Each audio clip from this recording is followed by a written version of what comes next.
figure that's Yeah. about 190. Oh, that's nice. That looks pretty awesome. Add it to the PC pics, please. By the way, Chris, when you do find a picture for your character, if you can add it to PC pics here on Discord, I'd appreciate it. Understood. And any picture, any NPC pictures, you can find so far in the NPC pics on here. I try and keep it updated as much as possible, so please forgive me if there's something that isn't there. Usually I have my players remind me if there's something missing. Okay, as you get to the second level, actually I'm going to pull Chris in to you guys. My last time I'm going to do this godly influence.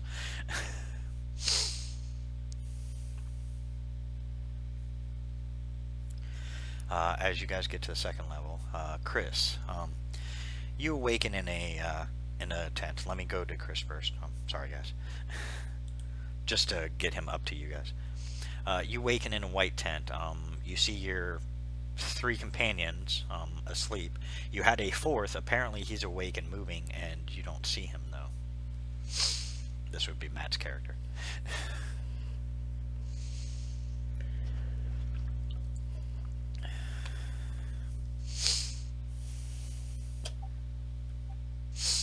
What do you do? Do I know these gentlemen or no? The other 3 that are sleeping, yeah, they were your companions when you went to find the Heroes of the Hearth. I'm sorry, there's 5 laying down there. You see 5 individuals, 3 of which you know, 2 of which you don't. What are you doing here? They're all unconscious. Are they injured? No, they seem to be they seem to be in a deep sleep. You do notice that your buddies, the ones you do recognize, they have those symbols that were worn around the necks of those guys. The last thing you remember is kneeling before one of the gentlemen, one of the individuals that was wearing a pendant. That pendant is now on you. Roll a d5, which you can do in roll 20.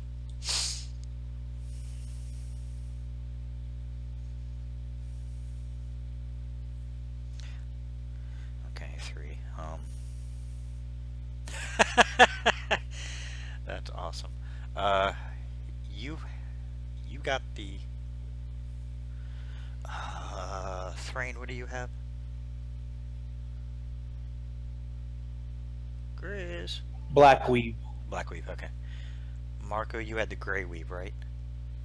I got the white weave. White weave. You get the gray weave, actually. So put down on your under miscellaneous artifacts, Chris. Yeah, I think.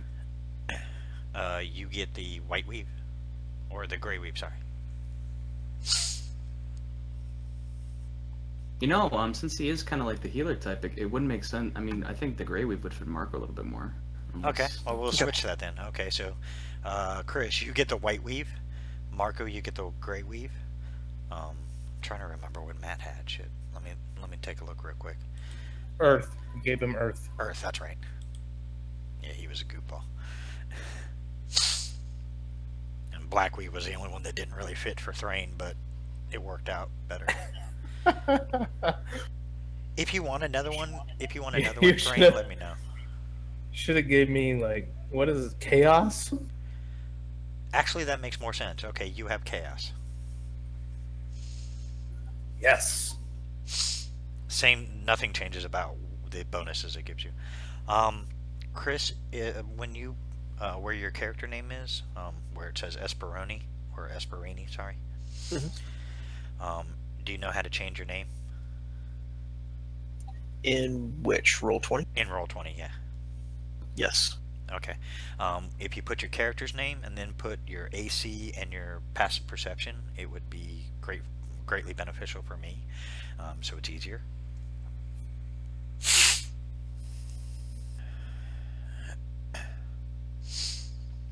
What's your AC at right now? You don't want to know. Tell me anyways. 13. Holy shit. Bump your AC up to 19. Okay. Yeah, fuck it, make it an even 20. Just so you're average with everybody else. No, hold on. You're going to be in the back lines. Make it a 19. 19. Okay. Shut up. Busy playing. No. All right, there you go. Thank you.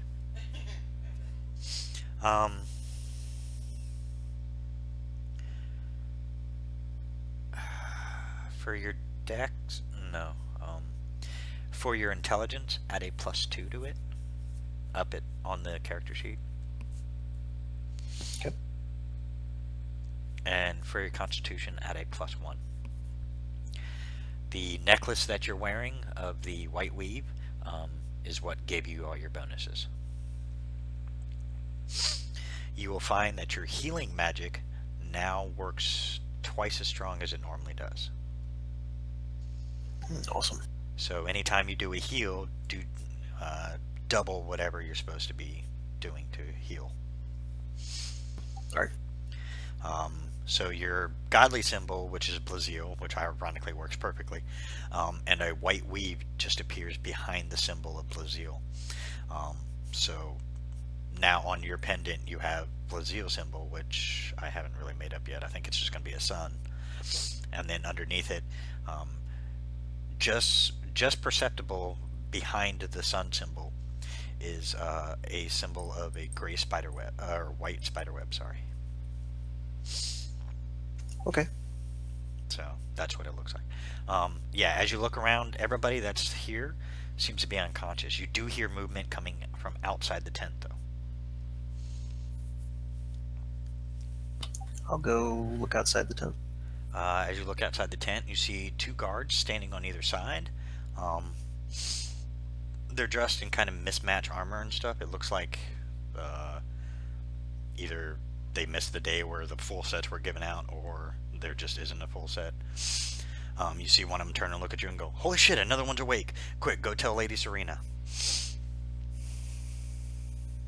And the other one quickly runs off, and you see him run away. Please, gather your things from beside your cot and come out here, and we'll, Lady Serena will explain everything to you. Of course, whatever you wish. We have much to discuss. Oh, yeah, we do.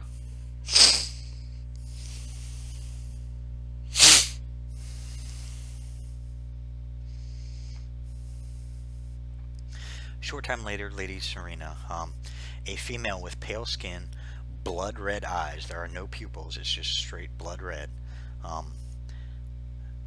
Beautiful long black hair, pulled back in a ponytail, wearing full plate armor. It's black.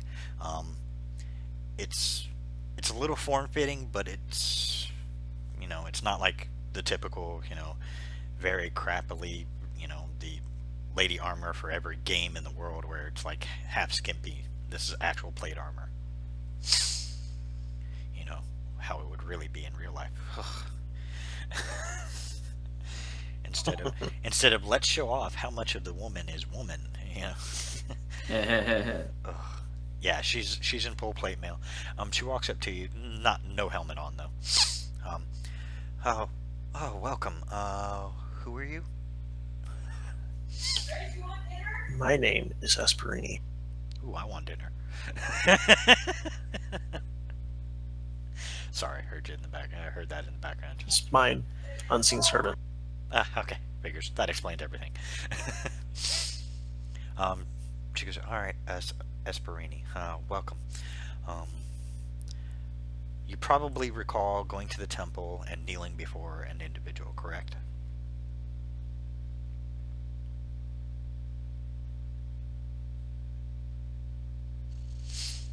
I'm sorry, what was that last part?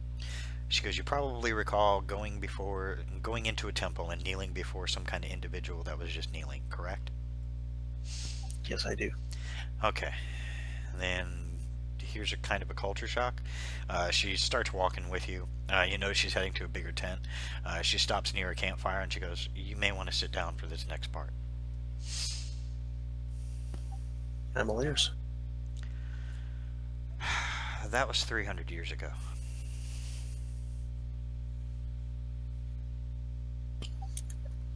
when she says that, I won't discount it, but I want to see if I can still kind of have that link with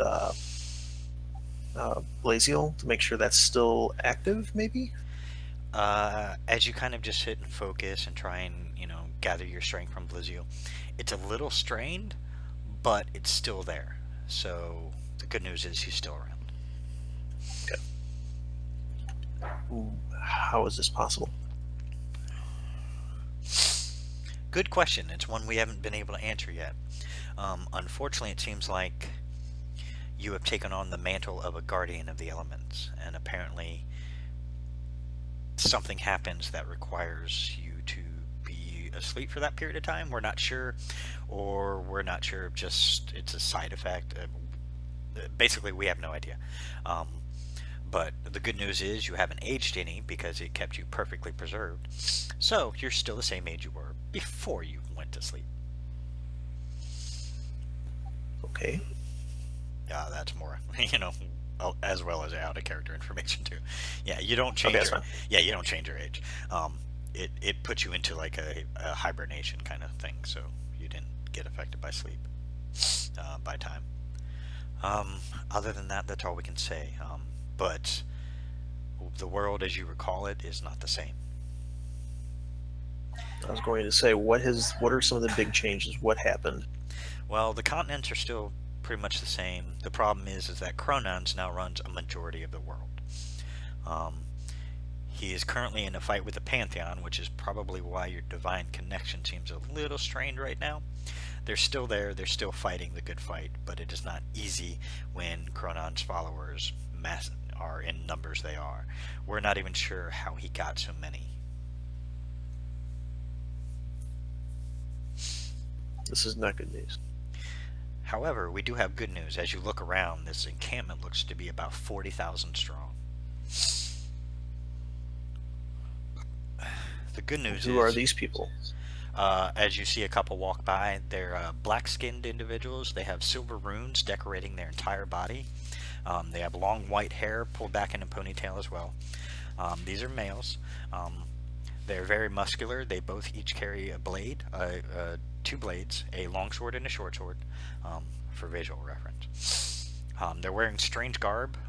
To describe it the best way possible, and please forgive me for this, it looks like German SS uniforms. I just like the look of that cut.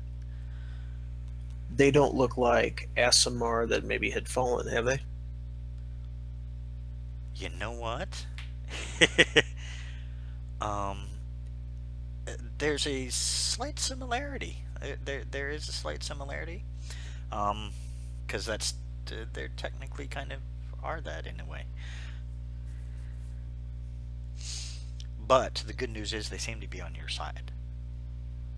Okay. Well, I'll still kind of keep an eye on them because typically, I would be waiting for a Blaziel to tell me that something is wrong with these people or they have fallen out of grace, etc. No, actually, Blizzio seems to be in agreement with this new force that is around. You notice most of the 40,000 is... Bless you. Most of the 40,000... Bless you. Yeah. Chris says bless you too. Most of the 40,000 is made up of these black-skinned individuals. They are of, male and female races. You notice the females look just as vicious as the males.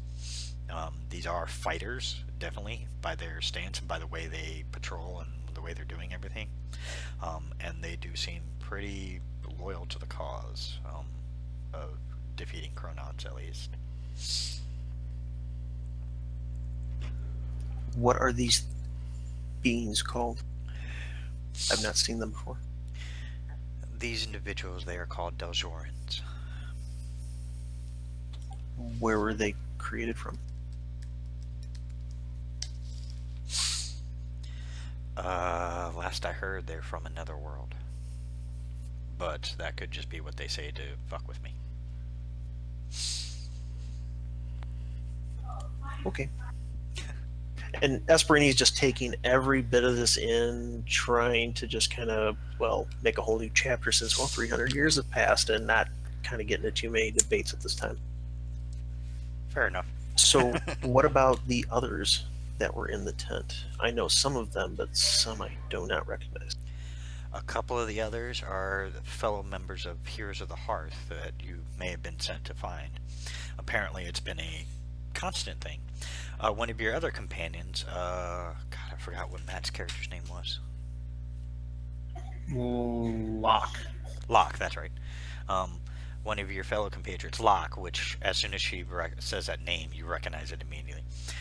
He was the druid that went with you.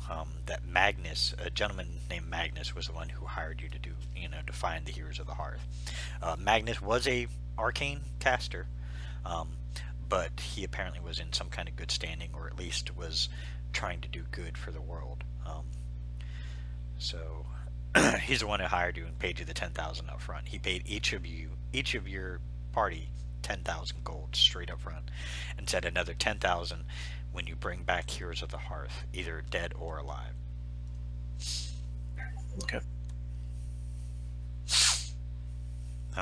Locke has already gotten up and was walking around. He went with the other two members of the Heroes of the Hearth who did awaken, an individual known by Thrain and an individual known as Marco.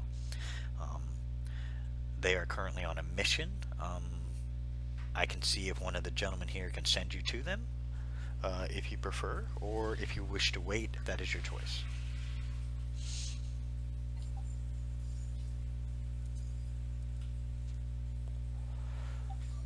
I would wait Very well. and trying to gather more information, etc. right now. Okay. Is there any place you need me right now? Do you know anything of my abilities? From what I can tell, at least from the deity you follow, you're a healer. Yes. Do you need anyone that needs help as of right now? As of right now, no. But when they come back, they may need some help because they are on a mission to. They are on a assault mission to one of the strongholds of Chronons to hopefully dwindle his numbers a bit more. If you think they need my help, I can gladly try and follow. I think I actually have a friend who might make you feel a little more comfortable, rather than, by the way I can tell you're looking at these Delzorans, you're not so trusting of them. She smiles. Trust is earned. Understood. She walks over to you. She goes, "This won't hurt a bit." She lightly taps your forehead, and what once was in front of you, Lady Serena, you now are standing before two individuals. Marco Thrain, a gentleman just appears out of a puff of black smoke in front of you. Oh! And I kind of get ready as if we might, we were wrestling in an enemy stronghold. I kind of get ready as if, are we under attack kind of thing? No, you guys just got to the second level.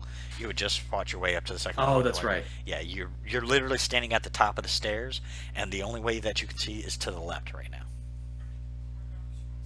Okay. Well, So, I'd certainly draw my blades and begin walking towards him slowly. I will just look at you and say, your names now. What about yours? My name is Esperini. I highly doubt you know it. Your names now. Last chance. Oh, isn't he cute? My name is Marco Stormbeard. That name rings a chord with you. Marco Stormbeard is one of the ones you were sent to find. He's a member of the Heroes of the Hearth. Excellent. I just want to make sure I wasn't taken somewhere. Lady Serena just sent me here to help you. That bitch knows Is that magic. Is that so? I look him up and down. Oh, great. Another fanboy. I don't, He's being I'm dead honest. still- he doesn't have the demeanor of this fanboy that you described, Thrain. Both of you make a perception check. Not you, Chris. Okay, that's Thrain fine. and Marco. I want to see if they notice what you're wearing.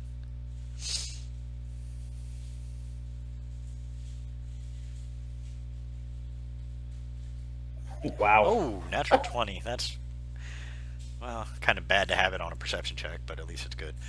Both of you recognize the symbol of Blaziel, which you know is a good god, which is good news for you guys because that means usually followers of Blaziel are healers. Do we see the white weave behind the pendant? Yes, you do.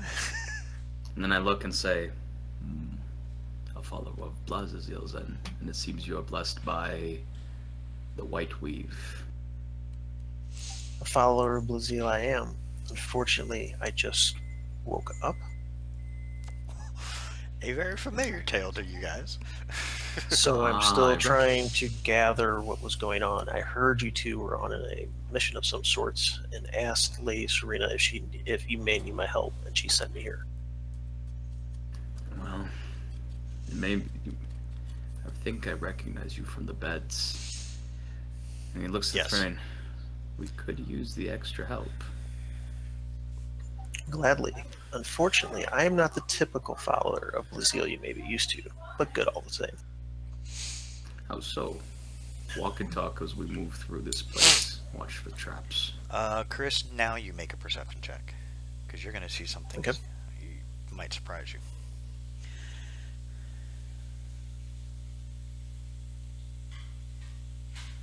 That's fine, don't worry about it. We'll just go with the first one. Coming up the stairs behind them, you see about 1,500 of those dark-skinned individuals. And you see one of them approach Thrain. The way is clear now, Lord Thrain. We will be assisting when necessary. Do you wish us to go forward, or do you wish us to remain behind and watch your backs? Stay behind in case we chase out any squirters, apprehend any that try to escape, and interrogate them using any means necessary. He nods. He does his salute with his hand over his chest and his slight head bob, and then he turns and you hear him giving orders in their language, which you're now starting to pick up. You've gotten pieces here and there, and pretty much what you've been able to gather is what he just said. Is he kind of put it in half-ass terms?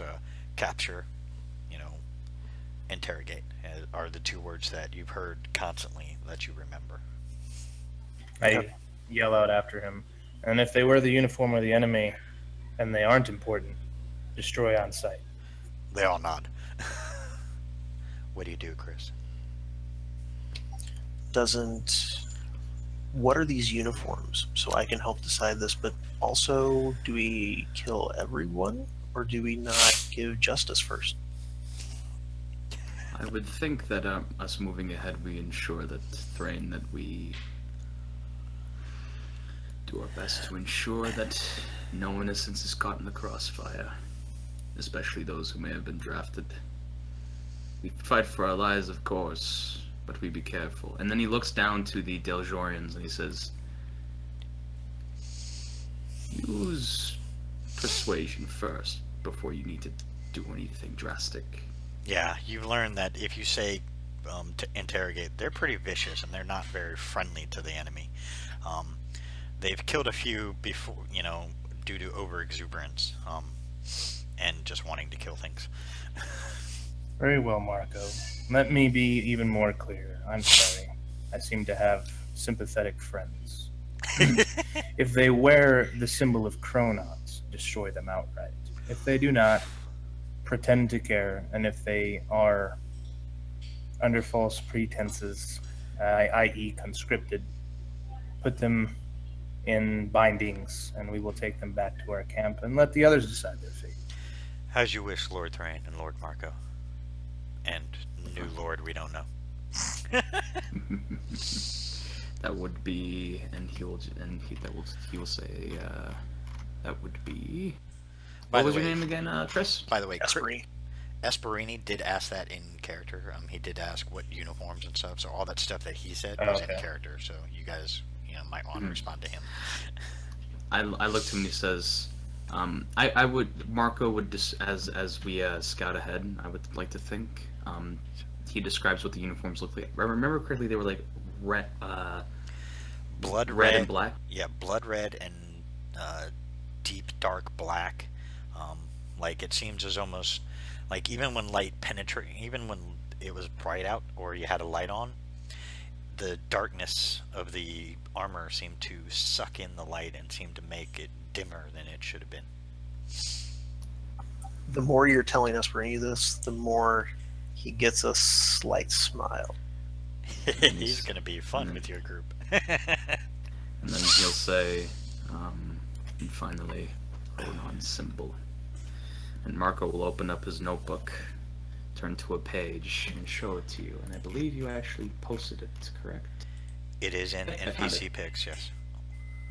Ooh, I like Thrain's new picture. I want a mask, by the way. I'll be looking for a mask.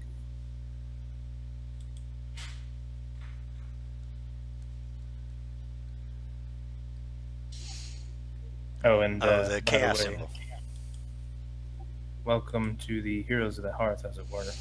Our employer is still sleeping, of no doubt, his lazy bum. You guys have not seen Magnus. Magnus is not in the list of people that was in that tent. Meaning Alec. Oh, okay, gotcha. However, informally, I welcome you to our ragtag band. Real quick, Chris, if you go to DM NPC pics, if you go a little bit up, there's a symbol of a chaos star, a star that goes in all directions with a little like eye in the middle. That's one of his symbols. The other one I think is a lot further up. You'd have to go all the way up. That's fine. You'll see the red and black symbol. That will be his. Okay, sounds good. Yeah, it's, yeah, okay, you'll see it. It says Victor Worthington symbol, and then say Chronon symbol. It says, it's right under the May 1st, 2017, when you see it. So, whenever you scroll up, that'll be where it's at. Alright, that's fine. I'm also adding spells just here and there. I'll have to ask you some questions on some other ones, so I'll leave a couple open if that's okay. Sure, that's fine. You can And I always will message be me right on, back. Yeah, you can always message me on Facebook for questions if you need. Alright, 1 minute tops. Be right back, guys. Alright.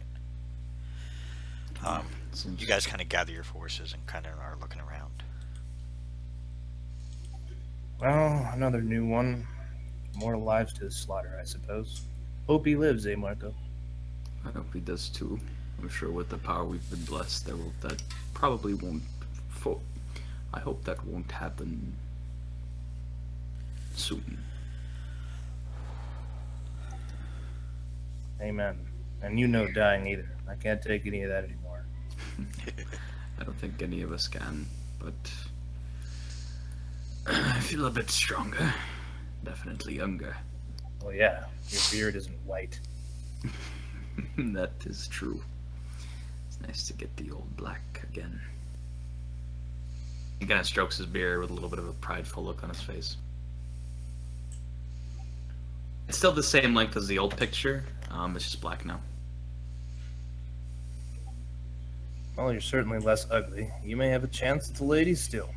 I think my time with the women is quite complete. I've done my part in the cycle of life. Something tells you, Marco, that's not true anymore. Kinda gets a feeling maybe that's not 100% true. I still do have duties. We shall see. He kind of like feels as they're searching around, he might be daydreaming a little bit, like maybe thinking and concentrating on the symbol of Solana in his mind. As we're walking through and scouring the Citadel.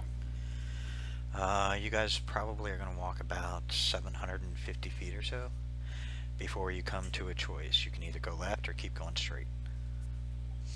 Well, you already know the answer to that from me. Go left. I proceed left. Okay. Let's go left. Roll a perception check. And of course, I'm drawing the catacombs as we're going. Alright, gentlemen. Welcome back. Basically, all he did was have a brief conversation, and then they started walking further up. You guys walked about 750 feet. You guys in the lead. These dark-skinned individuals that are just following you, and they're all of them have both blades out, and they're all just heads on a swivel, kind of looking around. It's just a thin hallway. You guys go, like I said, go up about 750 feet, and you had a choice to go either left or keep going straight, and you saw Thrain turn left. Okay. At this point, if they want me to start telling them more of like what the character or what the difference between most clerics and Esperini is now, or we can wait until after, since we're kind of in a not so friendly zone. Yeah, I mean, it's your choice, but I would say give them a general description of what your character looks like, so they know, generally what you look like aside from your symbol. Sure. All right, so basically, Esperini is roughly.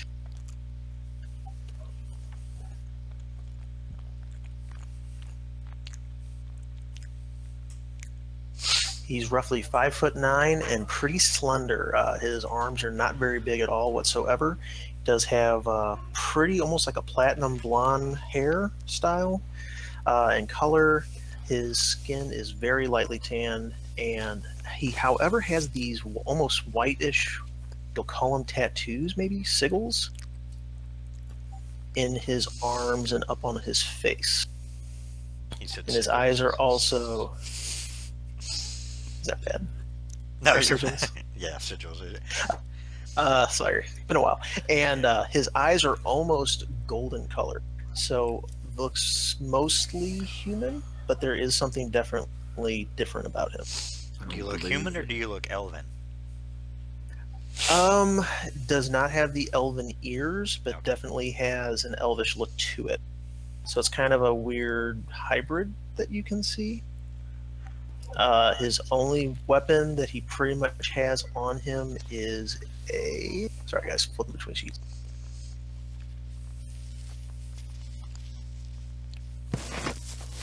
What profession do you? I'm sorry. Go ahead. What profession do you practice, Esperini? Well, everyone practices differently, do they not? This is true. Most of your, I believe you would call them healers, worship directly to a deity. I was chosen by my deity. Very interesting. So you've made a pact. Of sorts. Very interesting. And not all of what you see is what is. Things No, this have stuff isn't differences. working. And when I say differences, I look over and I almost kind of glower at some of the dark looking ones. They seem to not care. He'll just say, yes, over my Allies time, I've comes learned- in all forms. It just takes time to get used to it. This is true. I suppose I've come to learn to get used to things quicker. But we all have our own paces. Oh, by the way, the Dozhorn with their eye color, it varies, but they have deep, dark-colored eyes. They do have pupils and everything, so they look kind of normal. They look humanoid in almost every aspect, except for the fact that the runes on their body seem to be. They don't seem to be so much natural, but they're natural. It's one of those weird situations. Like there's a slight difference between where the runes are and where the skin is. So it looks like there's like a very minor gap. Esperini's almost looks just like skin color change, Yeah, I gotcha. but it's literally a pattern. I mean, it's hard to describe. Well, there to be introductions. Thrain was, what you can see, has pure black eyes and is very pale in complexion, and wears a very large armored shark skin as his armor, and moves about with a almost predatory grace.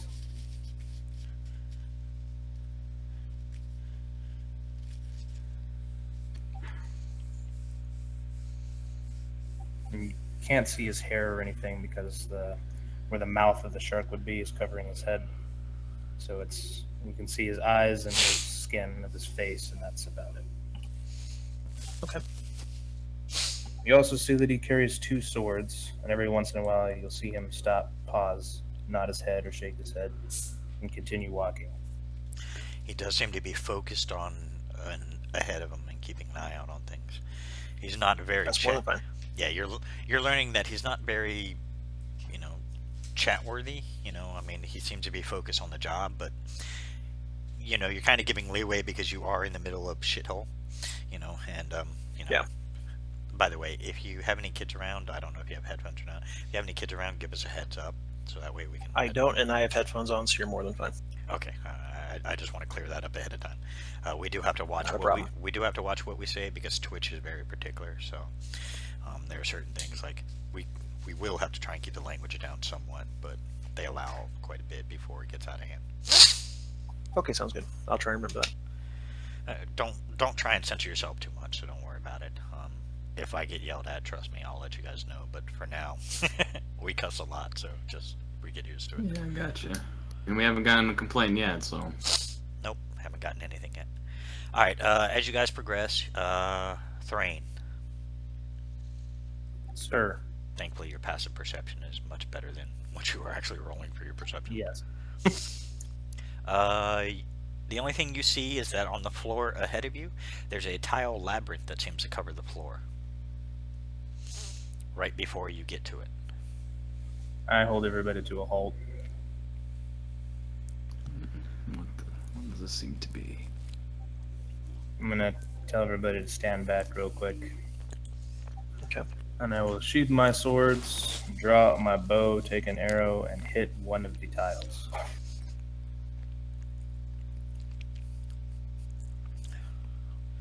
Okay. As you hit it, nothing happens. Okay. Is there any indentation where I hit, or is it? No, there's nothing there. With your power, yeah, yeah. There's a bit of an indentation. More specifically with that bow. There's a slight indentation where a little bit chipped. I mean, it's not like a massive, like as if you carved it or anything. But there's a little hit. You could see a little bit of flex fly off as your arrow hits it, but nothing else. Okay. I'm gonna do primeval awareness and sense anything around me. Well, I'll go over the list again if you want. Right behind you is a celestial of sorts. Okay. And the 1500 now, you did have 2001 point. 500 have fallen due to the various battles. It happens. They seem to make no mind of it. They gathered the weapons, threw them in little bags they had, and then that was pretty much it. Gathered, whatever they had. Any identifying marks was completely removed from them. And those are the only ones that you're sensing within the area. Hold on, let me check and make sure. Okay. How big is that range? 6 miles. Jesus fucking Christ. Mm-hmm. The whole place lights up. All around you in every aspect, there's one form or another. Is there any big Nothing would I close, know one of these to nothing be close crazy? by. Okay. Crazy? Hold on, let me check. Yes, there are Like quite a pit few. fiend crazy? Oh, there are quite a few greater demons around. Okay. I whisper Nothing back to but- Marco. Actually, there is 2 close by to you. The greater ones? Yeah. Okay. I'll whisper back to Marco. 2 greater demons are close by, within at least hundreds of feet, and this whole place is covered in filth. Be on your guard. Well, he'll kind of look. He'll go back to Esperini, who's I would imagine next to him, and say, "Did you get that?" Yes, is that our main targets? Our target is the city itself. Basically, what you gather from that is that they're trying to. I mean, you were told that they were trying to just, bring down the amount of followers of Chronond, which weakens Chronond's power. Do you want to go for these fiends, Thrain? Real quick, the investigations for the tiles, and to answer that question. No. Oh, okay. Let me check. The investigation. Yeah, some of these tiles are. They look okay, but upon closer inspection, they also look very brittle. It seems there's a pattern to the ones that look solid enough to stand on. Okay. I'll answer Marco's. God dang it. I'm bad with names. Esperini. I looked at Esperini. Our targets are anything that is demonic, and I look back to Marco, or anything that could help Chronon's ability. However, our main objective, as said, is to establish a foothold in the city, to deny reinforcements to the rest of the lower region, and to set up a ready to go up against point of block and Rezu. assault to the rest of the area. Alright. I guess we'll try and make our way through. And I point out to the brittle ones, follow me, step where I step. These ones here, I'll show them, there's a little brittle. There's a pathway, not clearly marked, but I can see it. Marco will take a chalk, like a little thing of chalk, from his I think his herbalism kit, and like as he follows Thrain, he'll mark the tiles that are fine that Thrain steps on. Okay. And he'll tell the commander behind him, make sure that we stay on the marked tiles And don't step on any of the others. All right, I step first and try to path through this. all right. It takes you a little bit. It takes a little longer. About 10 minutes worth of making sure. You occasionally make a few missteps here and there, and you see why that stepping on those solid tiles is the only way to go. As you stepped on one of them and managed to catch your balance, I'm not even going to make you roll for it. The tile gave way, and you can see underneath, like about 100 feet down, a spike pit trap. That was a close one, Thrain.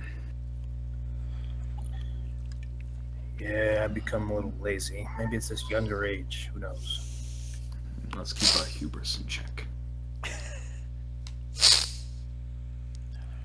I'll smirk at that and continue forward. Alright, eventually you finally make it past it. It's only about 100 feet long of, traversing this shitty-ass tile. And then you get to the end. Oh, what the other Dojorians doing? They all do it just fine. Because they're following right behind Gotcha. you guys, so they're watching everything you chalk, and, it's being passed down the line. Unfortunately, due to the small width of these hallways, they've had to travel, just 2 at a time, areas where you can. Through this, they have to go 1 at a time, so that's a lot. You're gonna, if you're waiting on them, you're gonna be waiting on them. Yes. I think he says, I think we should simply wait for them to come across through, just in case something happens to one of them. You never know when a misfall might happen. Just as you say that, you see one of them go, "Whoa!" and then you see him just kind of float up on his own. You notice the runes on his body are glowing. I looked at the commander. Commander's shaking his Give it head. a ward. He's shaking his head. I'll deal with him later. What's the commander's rank under me? His official rank is actually commander. Oh, so he's above me. No, not in their terms. They were told specifically you are in charge, even though technically you have a major rank. You are in charge of this expedition because you guys are leading it. So the commander has deferred any authority he has to you. Okay.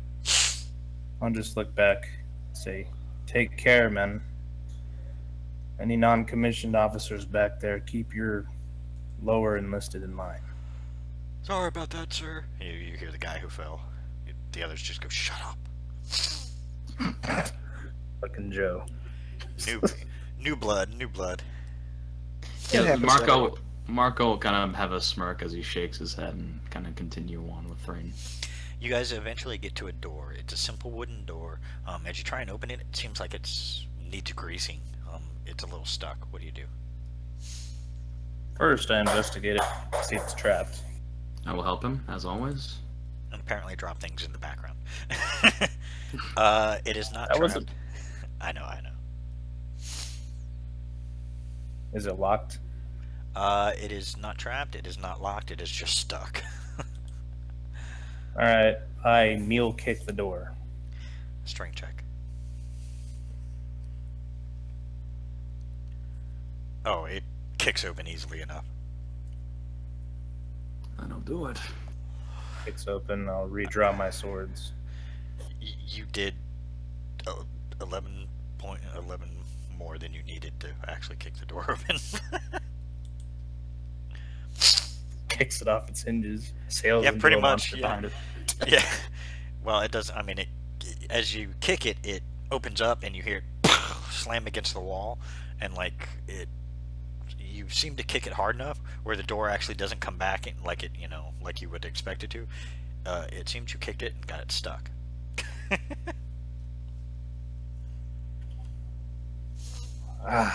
We're home, I say loud. You see nothing in the room. Just kidding. You see a large demonic idol with ruby eyes sits in the southwest corner of the room.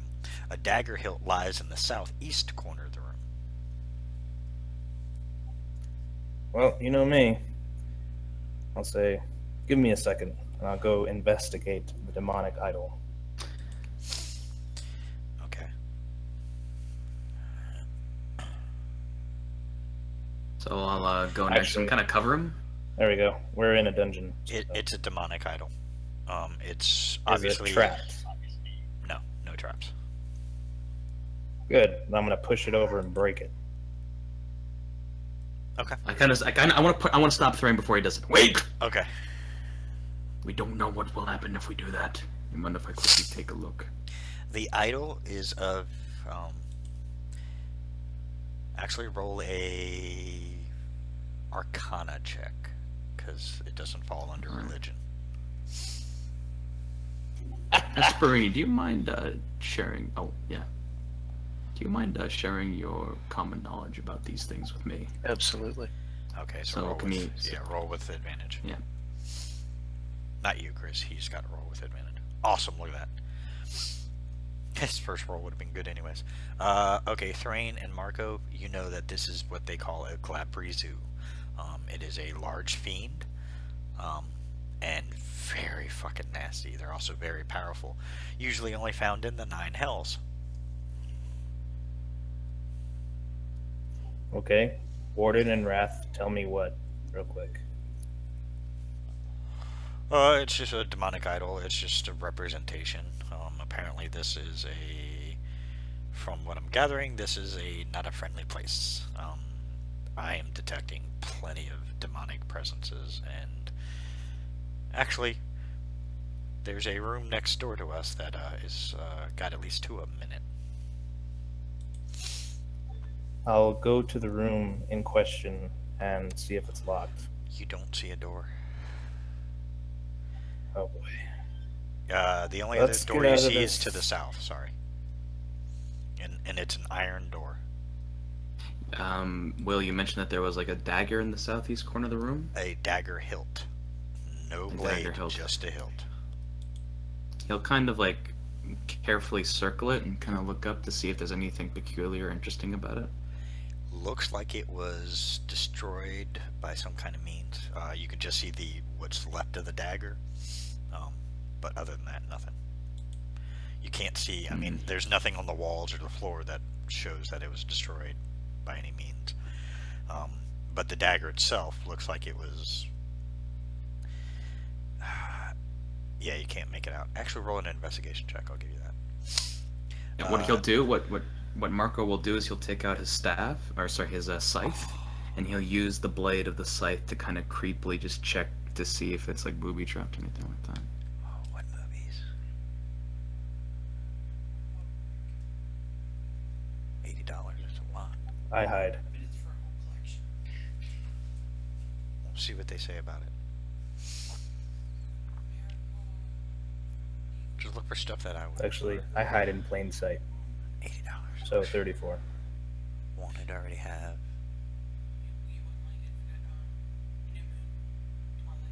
You could do it.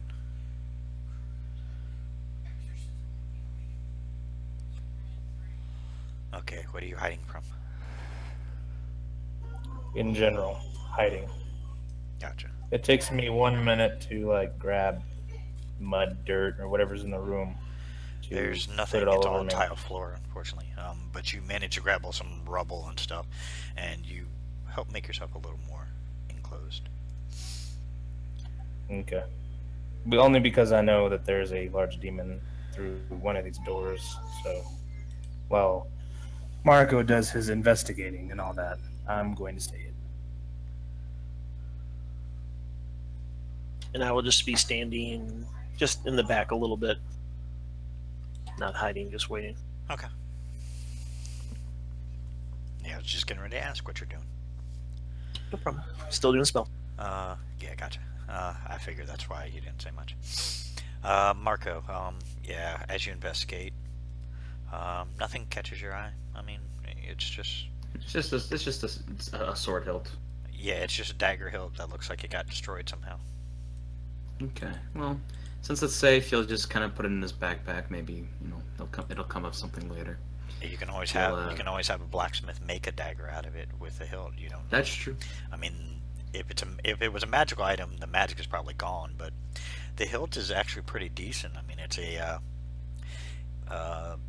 black hilt with some white wrappings where the hand grip is, and at the bottom of it, there's like what they call a skull crusher.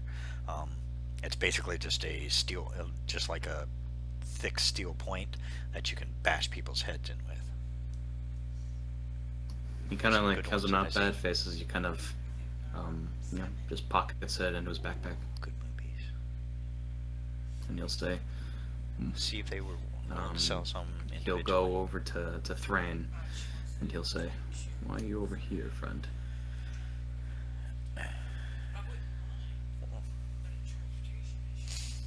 See if we could pay for it. Well, I guess you can see me because you've come used to me.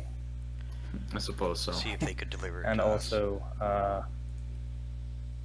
I'll whisper back, there is a presence of demons in the next room. Can I sense which direction they're coming from? Since you're facing south in the room, it's more towards your right. And is that towards the door that's the iron? No, the iron door is in the south. Okay, let's just keep moving forward as quietly as we can.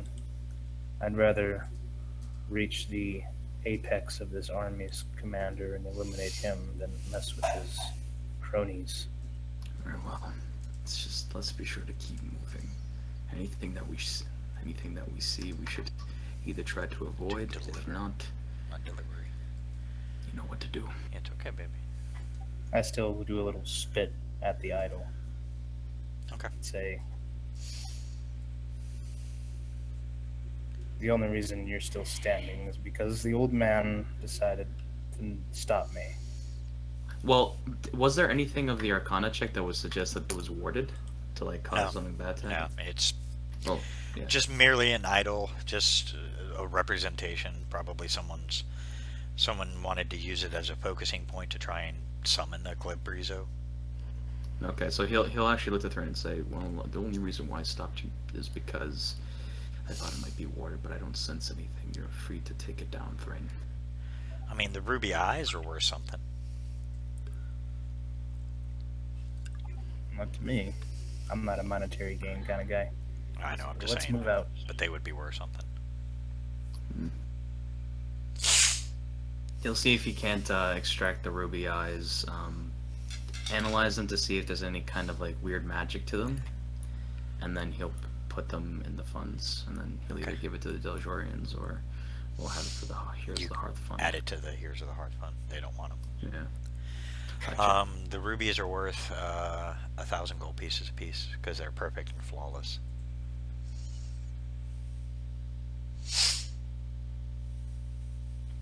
While he's doing that, I'll begin investigating the door.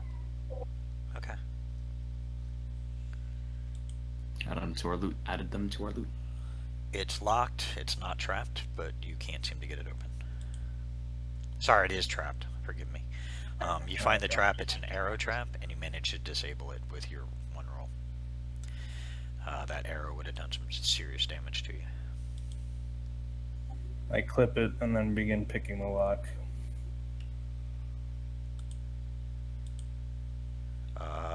Your toolkit breaks. You said it could not break. Oh, yeah, that's right. It doesn't break, but you also don't get it open either.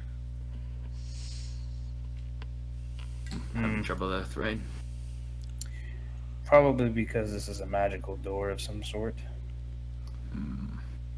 I have no training in such things. You know me. Magic is cowardice and all that. Oh, DTA services. Never mind. Fuck that. Esperine will look at you when you say that and kind of not say nothing but glower. So It's not bad this is for the door you wish to pass through. 05 Dodge Ram. Yeah, that's where we're moving. 113k miles on it. Good condition. Everything works. Can I do an Arcana check to see if it is magic? Sure. I'll help him. So I will try and do Dispel Magic. Okay, do the Arcana check first. Which I am comparing notes with you. Okay, so do it with advantage.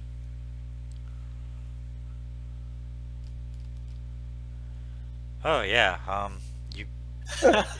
It may be. You're not sure. It's one of those you're guessing. Oh boy. There. Wow.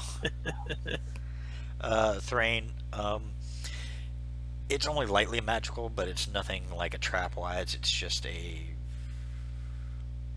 it's more of just like a locking mechanism, and that's probably explains why your locks were having a hard time unlocking it. It is magical, albeit lightly. I'll say, smirking at our new magical companion and his failure to notice it. Yeah, well, We all have just off woke days. up. I just woke up. Do you wish me to try and dispel that magic? If you would be so kind. Okay. That's not bad. And this will be at 5th level. Oh, you see the brief magical aura of the door just poof and disappear. And at that same time you hear and the lock is now unlocked. How much? Your ability to unlock doors is legendary. I pat him on the head. Thanks, not- kid. It's not what I'm known for, but we will see. I'm glad to be of help. As I peek through the door, I whisper back, "Oh, you're known for something, are you?" You will see. I'm looking That's forward to really seeing it. normally. I peek in after that, see what's around. It's a hallway. Since I can track in this environment, do I see anything on the ground? You want me to make a survival for that? Yeah, go ahead and make a survival.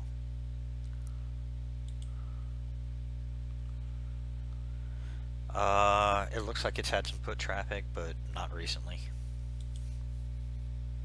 You see me touch the floor, sniff it a little bit, sprinkle some sand a couple places. Are they heading towards the way we're going or away from it? Back and forth, both ways. Okay. Foot traffic through here, not recent. Follow me as I walk. Aye. You guys travel about 350 feet before you encounter a, hey look, a left turn. Well, I guess we go left. About 250 feet, you find a right turn. and a very long hallway. I mean, you can't see most of it because there's no real light here. Actually, hold on. I have dark vision if needed, or I can also generate light. And I have dark vision of 65 feet. Okay. The rooms have some form of magical light. So I'm sorry, the Arcana checks would have at least shown the magical light, but that's it. It's just a magic light source is basically all it is. The corridors, however, have nothing. It's all shadowy. With your dark vision, you can see your max, and you can see it's a hallway that seems to go on forever. I turn back. 20-foot spread. I look past my companions to the military compatriots. They nod. Stay behind me. Keep an eye out for traps. Long hallways is a great choke point. I'm sure you know that. So make sure whoever's in the rear is watching back as well. If need be, hopefully we'll be fine. And dwarf friend, you and traps don't mix, so give me a little bit of a berth, will you? Of course, but I will still help you along the way. Thank you, Marco. And I'll look to Esperini. Keep him safe for me, will you? I will do my best. And with that, I'll just, twirl my swords a little bit, and then get down stealth mode, Thrain, and walk forward, and watching where I'm walking and the sides and everything else. Just the desktop. Does it come with the chair? And there's my perception. Yeah, And so it actually, I comes get with a chair. advantage on freaking stealth checks with those boots. You'd have to get the money out of So the there you go. Poof. Good news. You travel about 800 feet before you find a trap. Okay. I'll just automatically begin trying to disarm it. You want me to use the thieves' Thieves' tools? kill. Yeah, thieves' tools.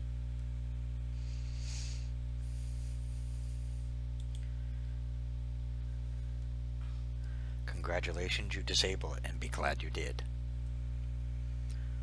Alright, once I disable it, is it like a switch or? That's not bad. Yeah. The trap was a bolter turret, and it fired out little bolts. So thankfully you disabled it.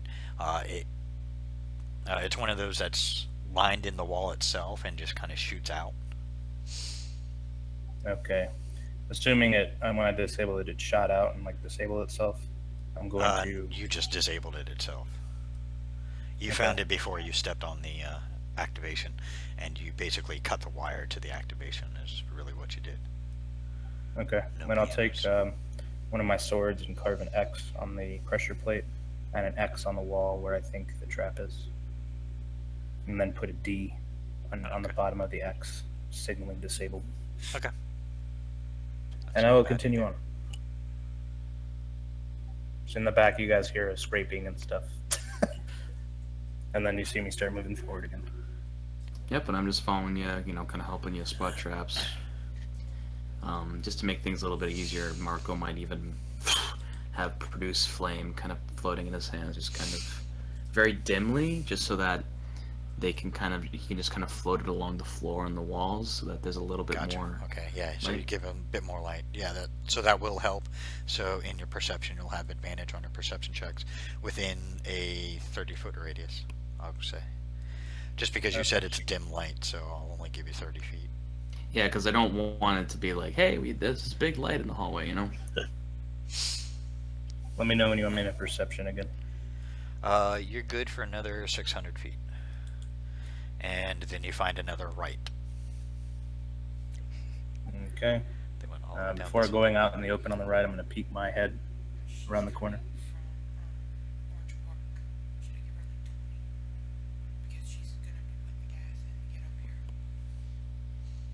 Tell your parent. Well, I guess that light hurts my eyes. Yeah, for some reason, it's messing with you. I'll put, I'll turn out the flame. Well, I do get advantage, actually. Hold on. Yeah, with advantage. I forgot. So here's another one. Yeah. There we go. Much better. Ah, I rub lights my out. eyes a little bit, and I'm like, oh, Jesus. Yeah, you just had to reacquaint your eyes to light. I'm gonna have to move again. I'm gonna have to go sit at the table. Anything on the right side? Give me 1 minute to readjust. Let's actually take a quick 5-minute break so that way you guys can readjust. Okay. All right, sounds good. I'm gonna get some water. All right, sounds good. Well, they probably paid. They may have paid more than that for it.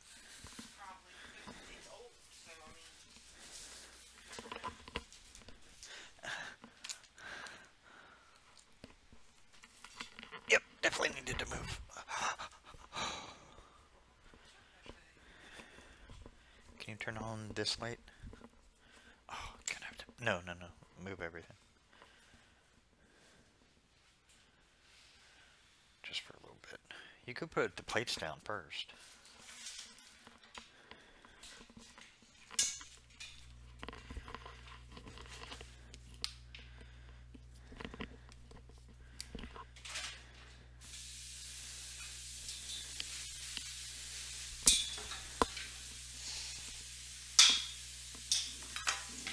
Bring back.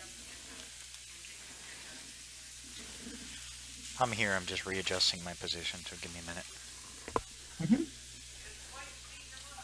All right, Esperini's back, and spells are done. I just haven't picked one last one. I will have to ask you some questions here in a little bit. I can just do it in chat if you want, to make sure spells I pick aren't going to act oddly in this world.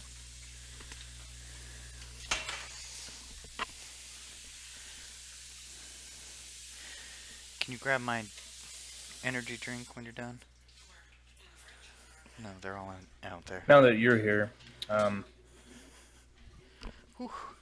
apologize for Thrain being an asshole. It's just the way he is. But once you hang around the crew for a little bit, he'll treat you like Marco and protect you with his life. He's just a little. Oh, that's rough around the edges. fine.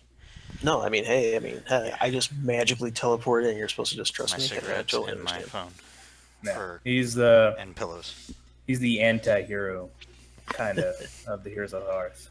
He's heroic, but not to the sense of he's a paladin about it, you know. Right.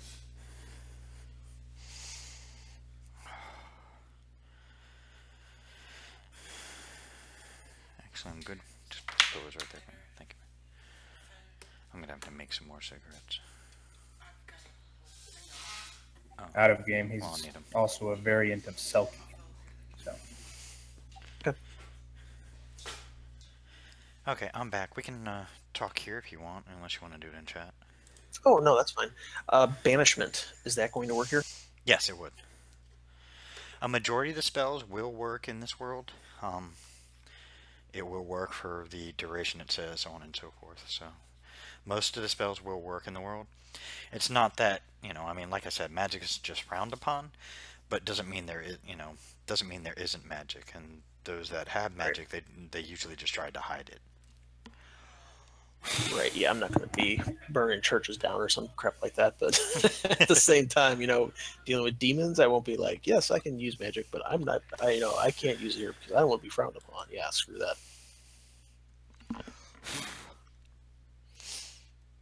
Yeah, at this point, you pretty much, I mean, especially with what's going on, you have a feeling that using magic would not be frowned upon because you're going to need it.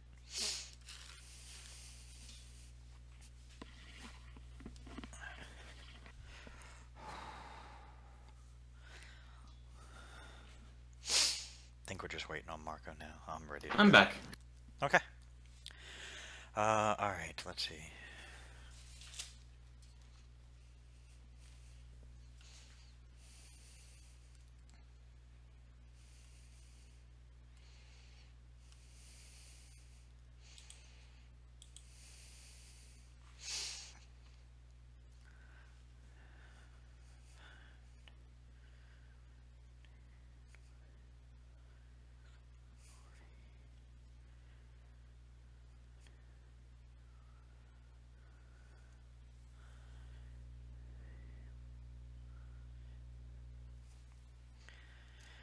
Okay, you guys go on for probably a good 4,000 feet before you find another right turn.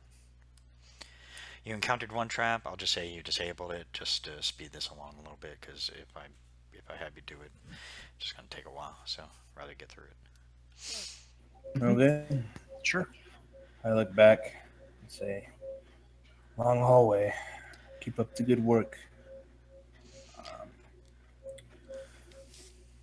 Esperini, can you check on the troops back there, please? Sure. And I'll look back there, and can they see in the dark, by the way? Oh yeah, they can see perfectly fine in the dark. They have dark vision too. Okay, that's fine. Yeah, I'll take a look, make sure everything's going good, that we're not missing half of them somehow or something. No, I mean, it's a long line, unfortunately, because they can only travel like in twos, and you have 1,500 men. So I mean, you see enough, and you give an estimate, and since the one right near you seems to nod his head that they're okay, you're like, okay, we're fine. Okay. Yep, we are good. I see no problems. Okay, at the 4,000 foot mark, you see a door that looks like it goes to a room, and the hallway then continues on past that. Your choice. Okay. Does the door have a keyhole? 1 second. I'm drawing our way. The map. It does, but it's just a simple wooden door. This one also seems to be stuck. Okay. Can I look through the keyhole and see what I can see? It is empty. You see a stone floor, you see stone walls. Let's see, hold on, let me see if you can see it.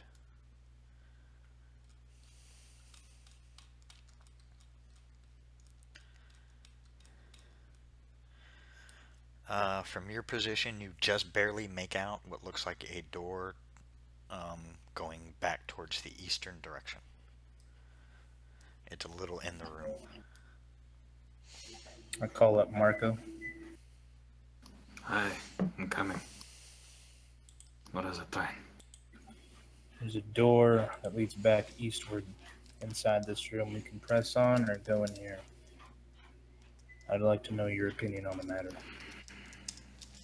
I'm curious to find out what's through here. Very well. Stand back and stand by, I say as I pop my knuckles. Do you have any input, Esperini, before we continue? No. Say, I'm still trying to, like I said, get my bearings and everything, so Oh, yeah, he's for not sure. going to be saying too much right now, just trying to get back into, 350 sleep, trying to get ready to go after a greater demon? Yeah. okay, I will investigate the door. It's a door. Yeah, it's stuck. Okay. I'll attempt to push on it first, so I don't have to kick it open Strength check. as quietly as I can. You manage to free it from its stuck state. Okay. With that, I'm going to get real low to the ground I'm gonna crouch along with Rain. and peek inside both ways. I open the door just enough, I'll just be standing back. Okay. just enough to squeeze my head in. By the way, the temperature in here is pretty cold. Perfect. Yeah, perfect for you. Not so much for them. It's cold to the point where... actually, can you guys roll a Constitution save for me? Okay. Thrain, do the same. Oh, take the 10. I accidentally hit the advantage. Okay. Do you need me to roll one as well, or since I'm not in the room? Yes. No, it's throughout the entire facility. Oh, okay. Take 1 point of exhaustion, Esperini. Okay. Is it due to the terrain or... It's due to the temperature.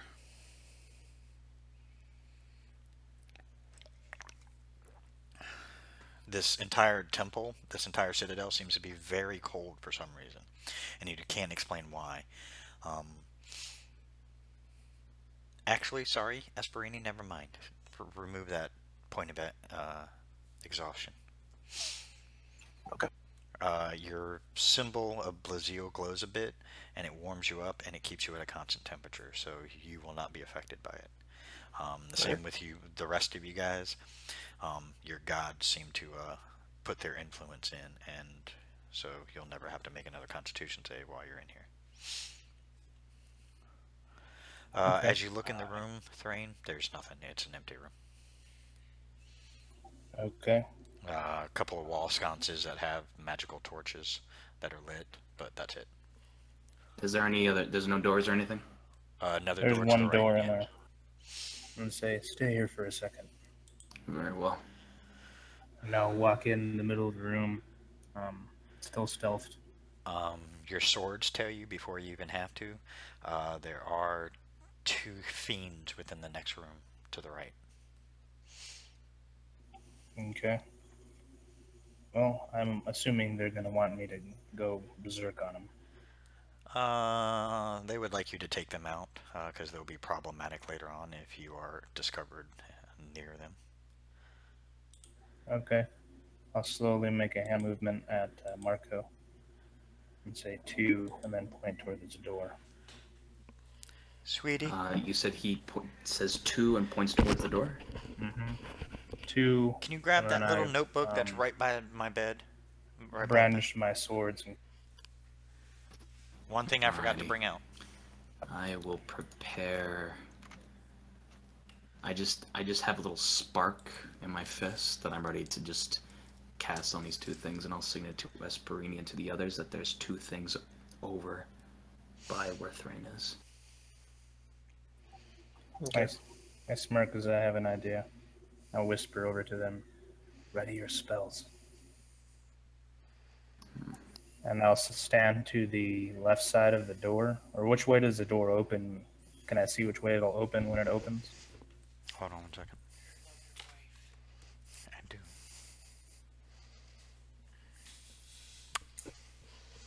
That'll be my wife. Okay, hold on. I gotta get back to the game now. Sorry, baby.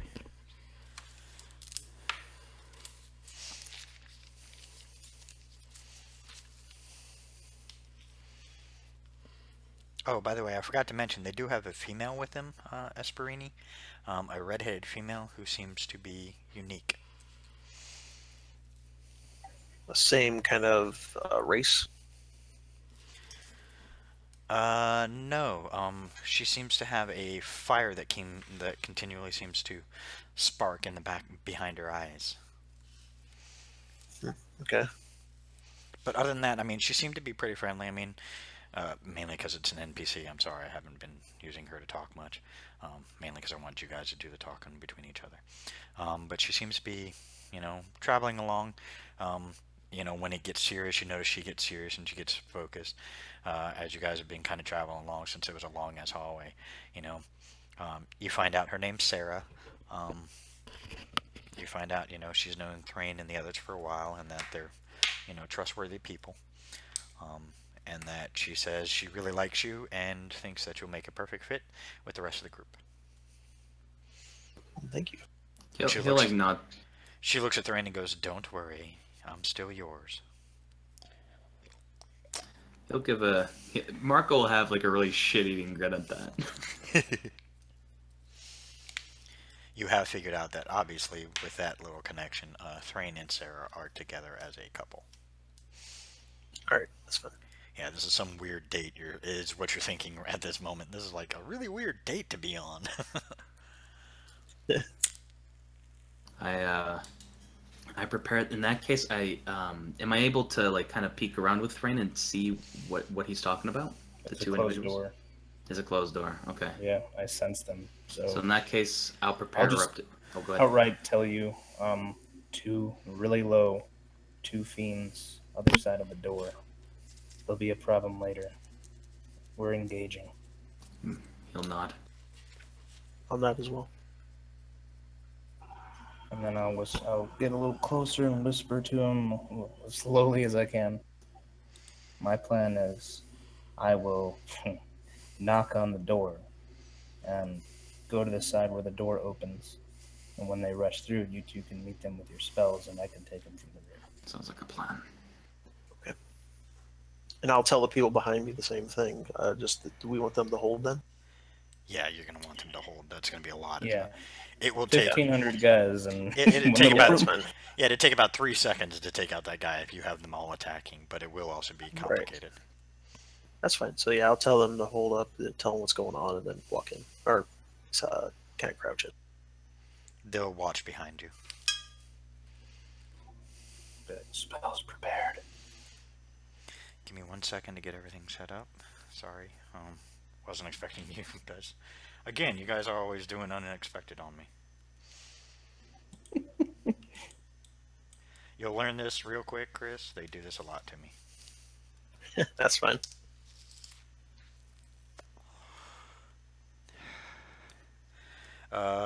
Thrain, the swords do tell you you've encountered one of these creatures before. What is it? Incubus. It's with another creature called a Rakshasa. With that, I'll coat them in venom.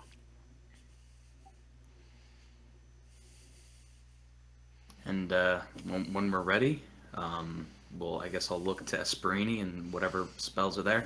Are they within a 20-foot cube? You don't know yet. Okay. Yeah, it's all behind the door. Oh, I thought the door was open, my bad. No, not yet. Oh, no, He's no. about ready to. I haven't knocked yet. The door opens. The door would open to the right. So as you're facing it, it Okay, would I'll open be on the to right then. Okay. And once you're ready, let me know and I'll say what I do. I'm good. Okay. I'll do 2 knocks and say housekeeping in Numisi. And then hide behind the door. You hear from the other side, what the fuck? Housekeeping? He's like, I didn't realize. You hear the voices on the other side talk. You hear one male voice talking. I didn't realize we had housekeeping. You hear another male voice, kind of guttural, go, we don't. Could it just be them being kidding? No, I don't think so. Something tells me there's gonna be fun on the other side. Open the door, let them in. You hear door open.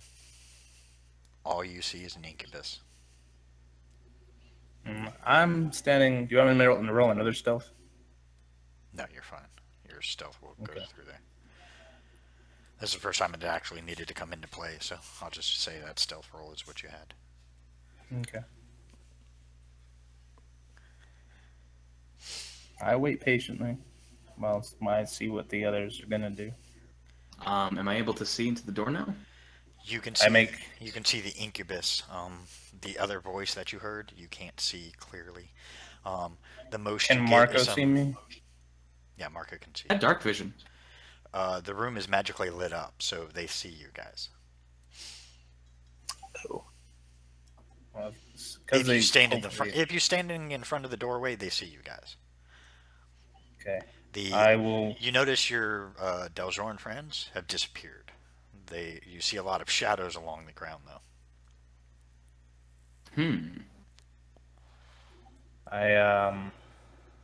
I slowly hold up 2 fingers and then point to my head like think to Marco. And in that case, He looks at you. Ah, come in, little child. Come in. me? Yeah, he motions for you and Esperini. We have You'll kind of guests. play along with it. We have guests, Rathis. Why don't we welcome them in and let them enjoy the splendor of this wonderful bounty we have over here? And you see, as he waves his hand, you see a big table appear in the next room, filled with fruits and vegetables and meat, and smells so delicious. You realize you haven't eaten in a while. Your stomach So starts kind of- growling. I kind of like I have one of my hand. I just kind of, have my hands in my pockets, and what I do is I kind of, as I'm walking in, I kind of do some hand motions in my pockets what do you call it? To prepare erupting earth. Okay. And he will kind of play along, and he'll kind of look around to see if he can't find this other individual. If he can't, he will then just simply kind of activate it near where the table is, along with the incubus that's near him. What you see in a very nice regal outfit with a nice flowing blue cape with red trim.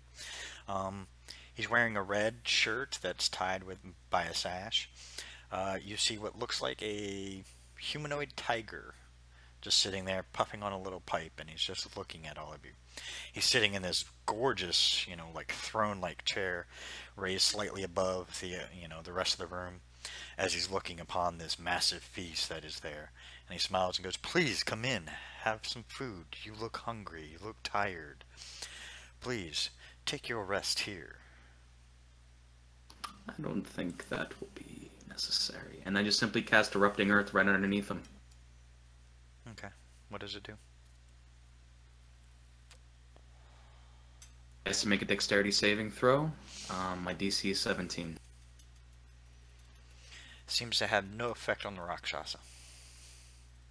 Really? And Well, the tiger-like creature. Tiger-like creature. I mean, As he'll you- just kind of yeah, look as you to go to- Esperini and just kind of have a raised eyebrow. Sorry, I didn't mean to interrupt you. Yes, it's okay. As you go to cast it right at the Rakshasa, right? Right at the tiger-like creature? Mhm. Or do you try and do it to both of them? Because the other guy hasn't left from the doorway.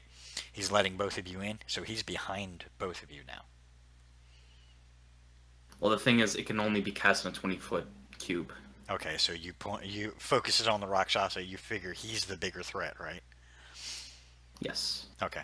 As you go to cast it, you feel it used, so it uses the spell slot. And what level did you cast it at?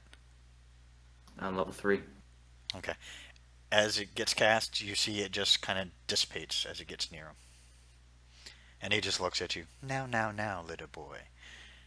That's not very nice. We have treated you with nothing but kindness, and this is how you repay me. Very well. Marco will just kind of smile. I guess we do it the hard way. He stands up. Roll initiative. Esperini, Marco, and Thrain.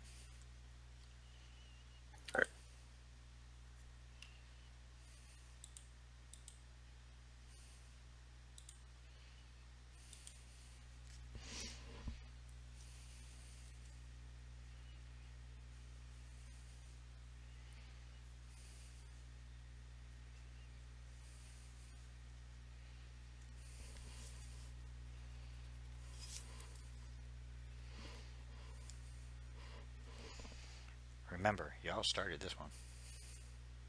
Mm-hmm. It's fun. I guess I really don't trust that at all. With good Still got reason. an ace in the hole.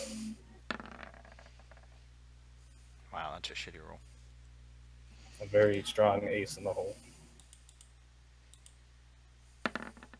This is Sarah's roll. Yay! And this is going to be the Incubus's roll.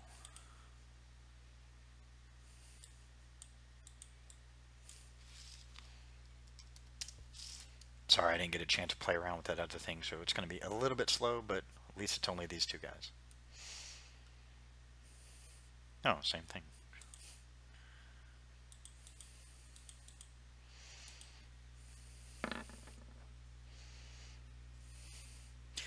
Alright, with the rolls the way they are, Sarah goes first, who they didn't see for some reason, because Sarah kind of snuck near Thrain as soon as the door opened.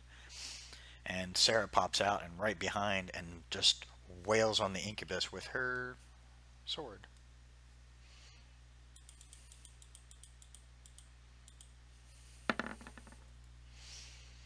.26 will hit her. Will hit it.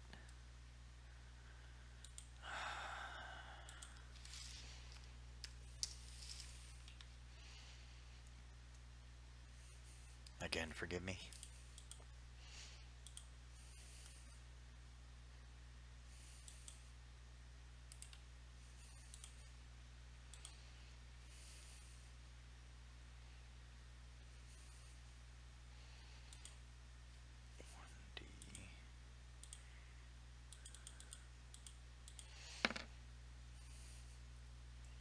for 10 points of damage.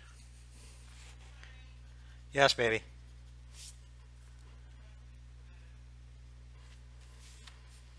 You going to bed? Okay.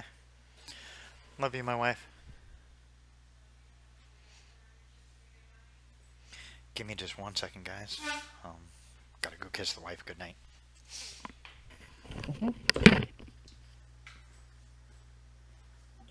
So basically, just to let you know, the end of next turn, you're only going to be fighting that tiger thing. Most likely. Okay, cool. Probably will, I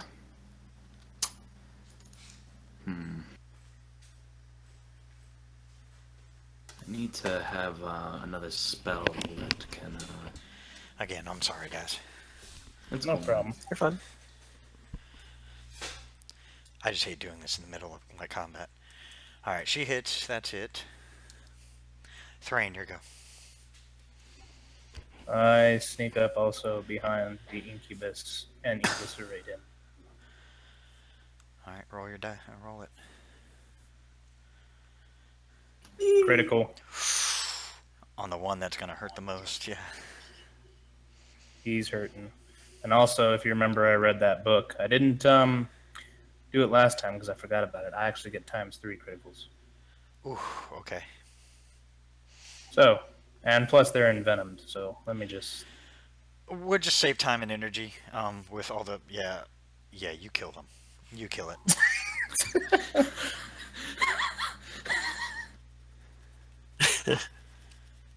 Well, I feel mighty small right now. Hey, Thrain knows how to build characters, man.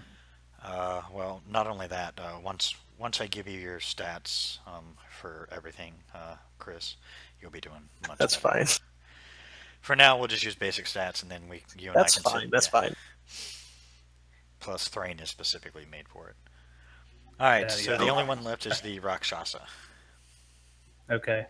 And I will move over to him and kind of nonchalantly walking. Well, I say half speed. I'm assuming he's within range of the door for that. No. Okay. Well, then I guess I will jog over. Damn it. Okay, you get into the room. Okay, we'll just say the 4 of you get into the room. The others stay on the outside, just watching on the outside. And in case he tries to run past you guys, he's got a rude awakening. I wanted to walk up to him and say, "Are you sure you don't want to live?" He smiles and goes, "I'm not worried about you."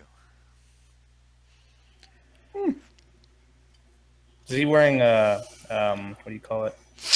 Chronon symbol? Nope. Well, if you serve Chronons in any way, it matters not. You will fall before Karn's might. I'll smile. Would you prefer I serve your side? Can I make a... What check would I make to see what kind of creature this is? Is it Arcana. demonic or... Yeah, I was getting ready to Oh. do the same. I'll try and help you because I want to know what this thing is. Insight, Marco, he was being dead serious. He would trade sides. Okay. Thrain, what you know of this creature? Give me 1 second to get back to it.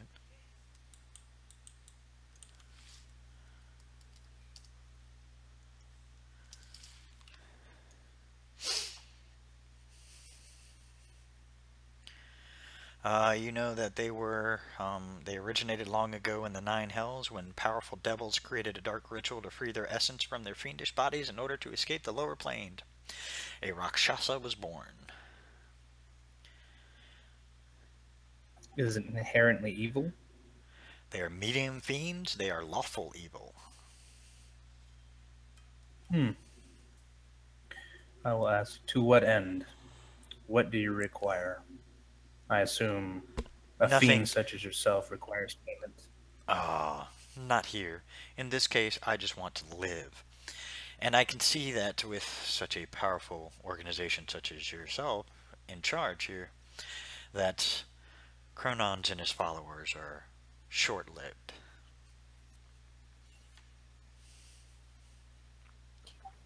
I want to think or commune with Blazel and be like, is this what is supposed to happen?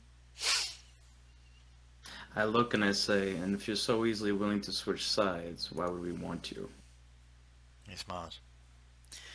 It's your call, but most of what you can do can't hurt me. He looks between you, Marco, and you, Esperini. Esperini, Blazio basically tells you that they are not to be trusted. That, you know, these creatures are not ones. In order for him to actually keep his word, he would have to be put into a contract, and contracts with fiends are very untrustworthy.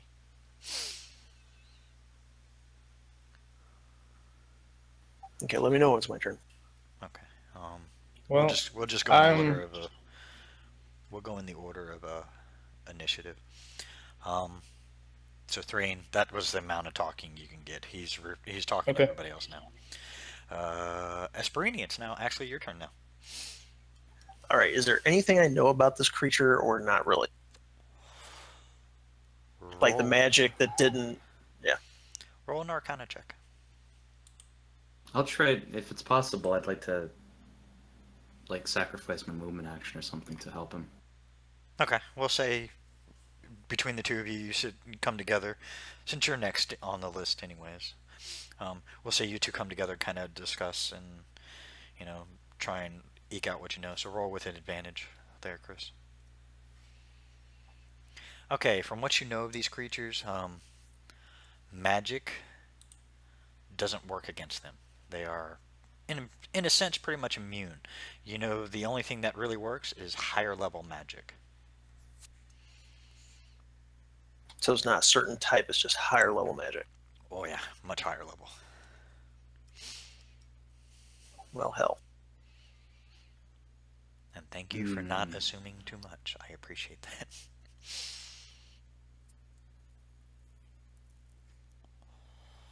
The only thing Esperine will do then at this point is just grab his spear, like hold it in a like battle position, and be like, "I don't trust it. There's nothing will come good of this. Nothing." You see the Rakshasa's form literally shift into a simple commoner. He goes, "I can take any form you want if you wish. You can bind me with your manacles if you feel that that is absolutely necessary." He just kind of gives a sly wink.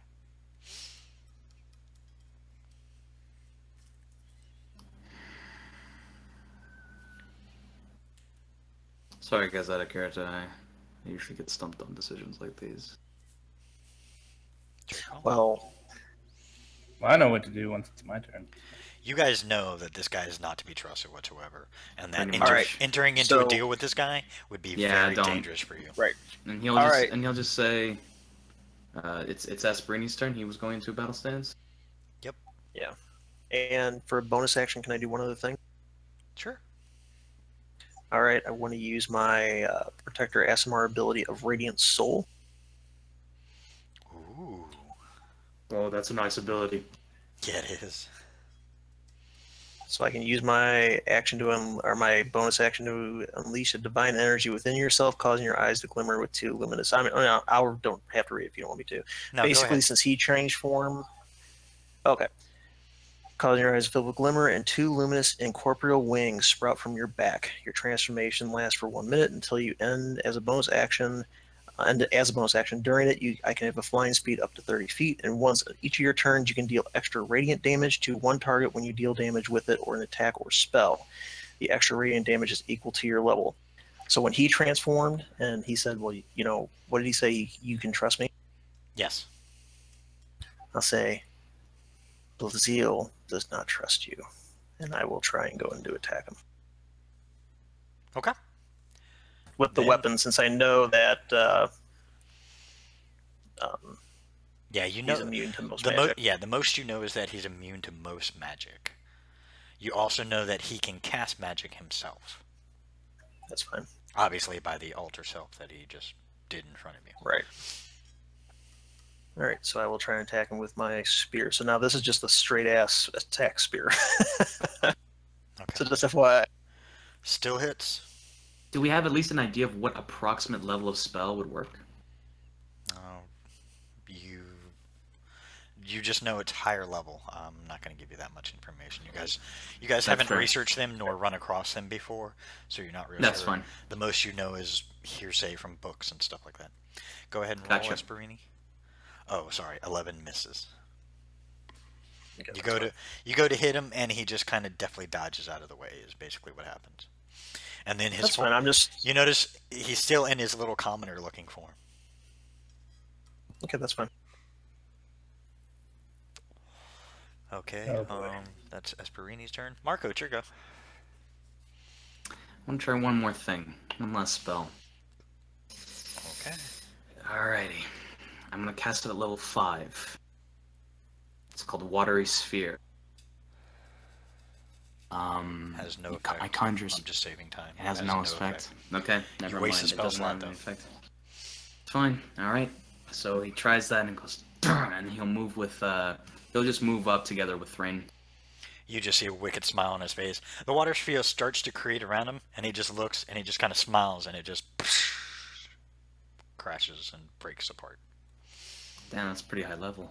Fuck. Okay. So at least you have a general idea that that level spell does not work against it. Yeah, that's why I didn't cast anything because that's my level 2. So that's why I was like, That's okay. I just really wanted to see if at level 5 Yeah. at least we know for the future. Yeah, he is. Yeah, Just, come yeah, across this is him one of again. those. Now that you know ahead of time, if you run across him again, you'll know that level 5 at least doesn't work on him. So you'll have to try and do Mhm. higher and see if that works. Okay, Marco, that's your turn. It's now the Rakshasa's turn. Y'all picked your bad guys very, very poorly. Oh, I remember this we'll thing see. on Critical Role. I'm trying not to metagame it. I know. You're good. You're good. And you're doing perfect. You watch him disappear.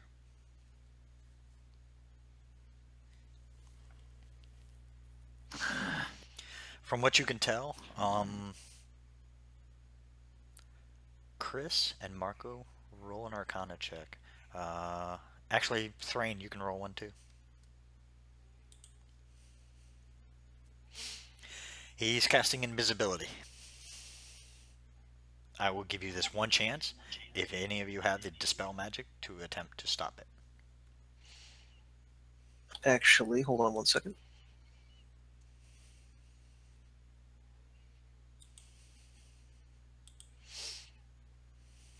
Would you want to spell magic or counter spell? Oh, sorry, Counterspell would actually be the one I was looking for, sorry. Yeah, I will do that. I'm looking for it in the book right now. If the creature is casting a spell of 3rd level or lower, the spell fails, it has no effect. If it's casting of 4th level or higher, make an ability check using your spell casting ability. DC equals 10 plus the spell's level. And all these are level 5. I'll be using a 5th level slot. Oh, I didn't read the rest of that, so read the rest of it.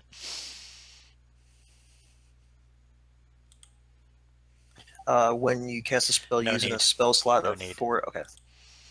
It is a 2nd level spell, you dispel it. You counterspell it, it stops. And he looks over at you, Esperini, and he just glares. You can see the hatred in his eyes. But I the good just news, smirk. yeah, the good news is that's his turn. Back to the top of the order, Sarah. She's gonna run in at him, and she's gonna swipe with her sword.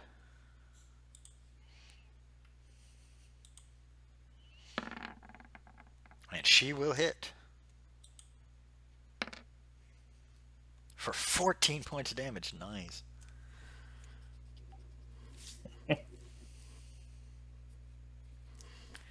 He kind of yelps a weird feral yelp and glares at the chick who he didn't notice. Bitch, you will die.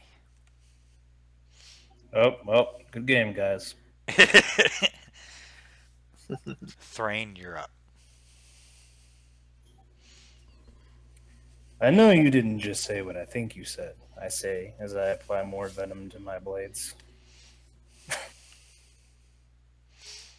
And I will attack. And say, while I'm attacking,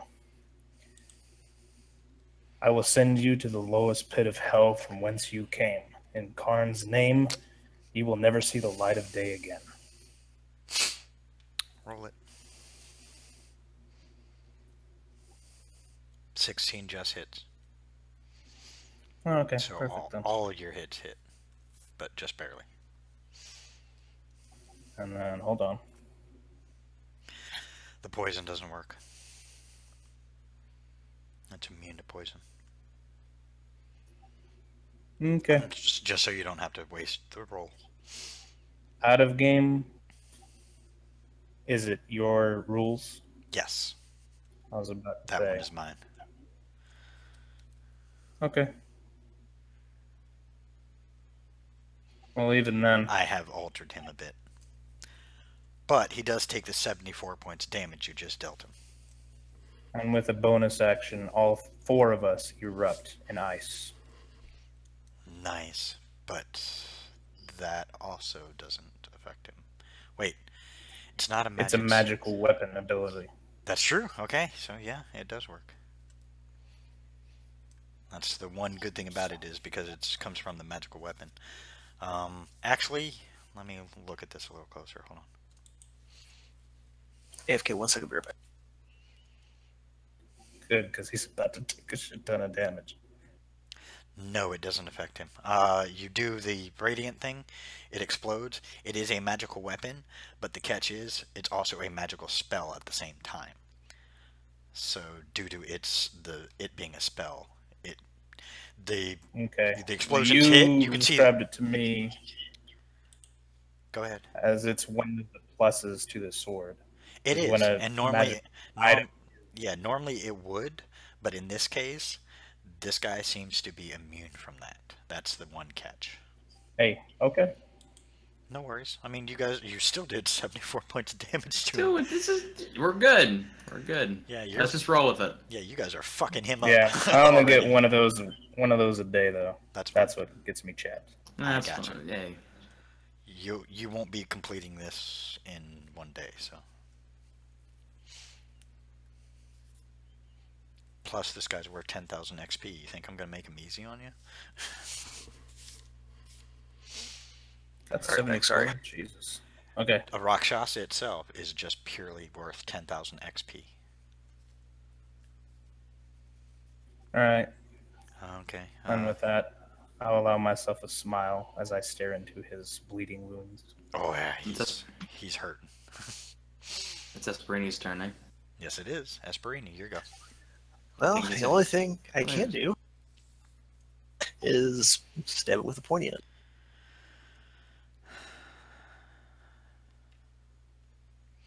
I need to start taking abilities to help the team here.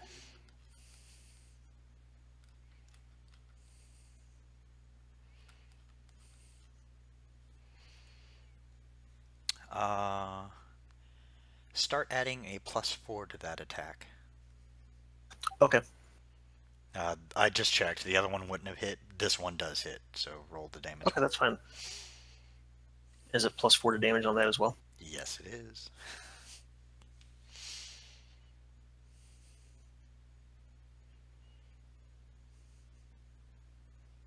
So 7. Yes. I put it in there, just didn't take it the first one. All good. Okay. And that's all I can do. Good hit. Yeah, you guys are knocking it down. Trust me, he's already under half health. Well, compared to 1/10 of what the other guy was. Don't worry about it. Yeah, well, I mean, but you're more healing, so you have other Right. stuff. Oh, and magic, so yeah, it's kind of like Yeah. pick the worst thing for us. Yeah, that's a thing Yeah, that's I it. did. I sacrificed the Ranger's magic for poison making. Yeah, that's Ah. yeah. He sacrificed all the spells, so like he doesn't have any spells. The only thing he's been given is the primeval awareness, which, by the way, I need to talk to you about there, Thrain, when we're done. Okie dokie. Nothing major. I just realized that it's being used a little too well. It's being used a little too often, so I want to kind of limit it a bit, just to give everybody else a chance to shine. It's 1 minute per spell level, but I don't have any spell levels. So. No, I meant as the often amount of times you're using it. Oh, okay. It should just be. I'm not going to make it too bad, but just a little limitation. Let's see. Marco, it's your turn.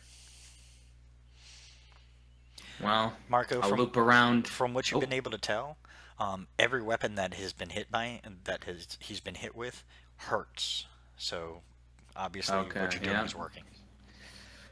Pulling out the staff. Sorry, the scythe. They'll run up, spin around, and try to stab it in the spine. Nice.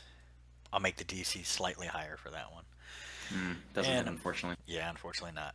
You go to stab and he definitely moves out of the way. He sees the, it's due to your spin. He saw the move coming. He's like, and just moved out of the way. You want to do Alright. anything else, Marco? Buff up a team member or something? Did anyone get hurt or injured? I don't think so. No, nobody's Not been yet. hit by him. Nobody's been hit by him yet. But you guys are now all around him, kind of surrounding him. So everybody gets flanking. Alright, that's my action. I don't have a bonus action for much else. Okay. And then now it's his turn, and he's going to take a swipe at Thrain, since Thrain's the one who did the most damage to him. Alright. I will smile. He's going to swipe Widely. at you with both his claws.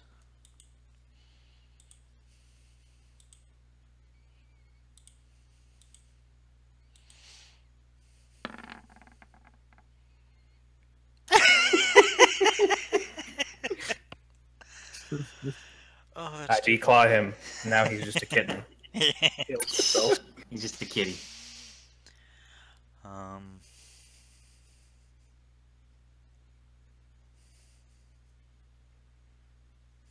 I hate to plug someone else's show, but welcome to the Waffle Crew.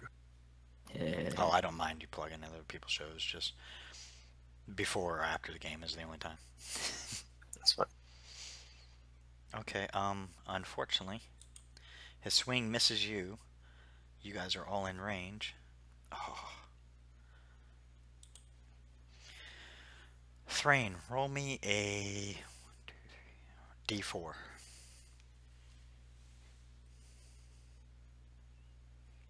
Okay.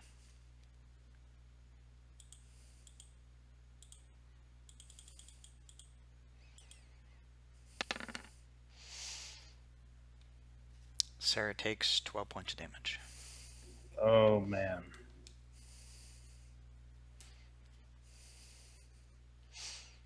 He How still does takes- Sarah look? Sarah is a small, fiery redhead female. She's in armor, and the armor is like a reddish gold color. And it does seem to be, she took a swipe. It's just kind of like on the arm, but looks like it hurt a little bit more than it should have. I mean, even the damage was pretty minimal, but that damage definitely seems to have had an alternate effect on her.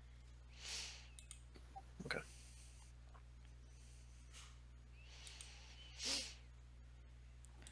One more swipe at See. you, Thrain. And Now he you hits. just fucked up. Yep. Take 13 points of damage.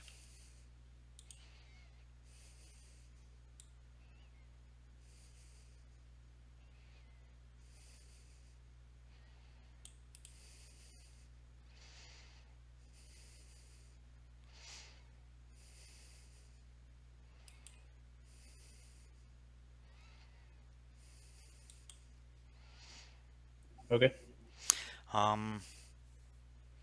Whenever you take a short or long rest, the target's thoughts are filled with horrible images and dreams. Cursed target gains no benefit from finishing a short or long rest. Curse lasts until it is lifted by a remove curse spell or similar magic. But you don't know that. That's just out of character knowledge for you and poor Sarah that have to go through. Oh, Jesus. I might have something to help that, actually. That's okay. That's, Horrible visions are only solidify my Yeah, anger. I was gonna say Thrain and horrible visions are kind of commonplace. Okay, that makes it the end of his turn. Sarah's coming back. She's pissed now. Fucking bastard hit her.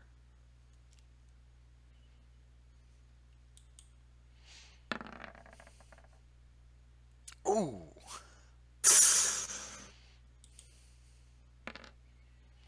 And he takes 11.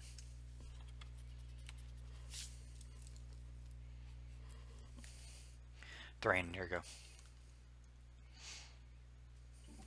go. For those looking, you see my eyes turn almost primal at this, and I start sniffing at the air at his injuries. For DM's sake, blood frenzy. Okay. Good thing too. Oh. Nope, it's okay. 32 and the 30 and the 33 all hit. Everything hits. Advantage. Thank God for that. Oh, So yeah, 32, 33, 28, 26. all hit. One critical.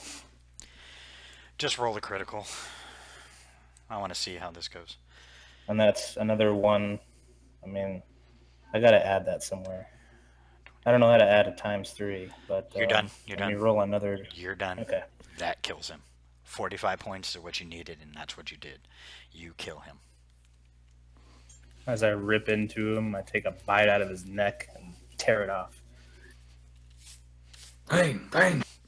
The We last- need to go overboard now. The last thing you hear through his gurgled, fucked up throat is, "I'll be back." I'm just gonna burn the corpse. Okay. Gentlemen, Wait. Before I do that, I'm gonna check like if there's any like notes or anything important, any information on his body, and then I'll burn it. Nothing. Okay, burning it. gentlemen, you have fought well beyond my beliefs, and I'm sorry I was not much more help, but Well, in I time. do And have a, just I do have a immediately- question. What is it? Let's bring. Do you wish to speak with the incubus? He kind of has a puzzled look on his face, but how? All right, so I'll ask this out of game. I have the invocation, speak with dead. Okay. Would that work on a demon though, or would I know if I do this, this would like bring it back to life, basically, or whatever? I can read you the spell real quick. No, don't worry. I know what you're talking about. No, it does not work on demons, because Okay. when they die, in a sense, their essence just returns to the nine hells. So they're not actually dead. They're just. It's more like you just, in Okay. a sense, in a weird version of banish them back to their plane. All right, sounds good. And yeah, I totally agree that we should burn the bodies. So I could do sacred flames on them if you want to burn the bodies. You guys have torches and like tinder boxes. Don't have to Sacred keep- flame's just a cantrip, so Oh, Oh I yeah, rubbed- yeah. I Produce rubbed flame is just a Sarah's cantrip as well. wound. Rubbed Sarah's wound with my balm. okay. Do you need any more healing, Sarah? yeah. Do you No, need more that's fine. healing? I can No. take care of you. She goes, Good. I'm okay. Like I said, these both Thrain and Sarah will not realize the effects until their first short rest. Okay, gotcha. And at this point, I will dispel the angelic effect and come down to the ground. What? That was quite the display there. What are you? Like I said, not everything seems the way it should be. I say through gritted teeth, he's a celestial. Yes. I am chosen by the Hazel to fight this evil. Well, it's good to have you on your side then. And Marco was chosen by his goddess, and I was chosen by the god of war. You're in the company of the same. However, I do ask in this land that you do not reveal this to anyone else, please. For others may not Very like well. that. Very well. It is not our information to give anyway. Right, Thrain. I'll give you a wink. I know we just took a quick break, but I need a quick bathroom break. That's fine, man. All right. So take a quick 5 for everybody, and I'll be right back. Gotcha.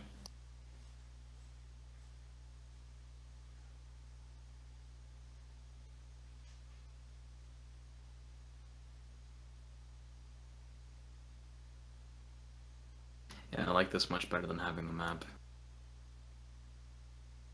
Yeah, I'm Me totally too. cool with it.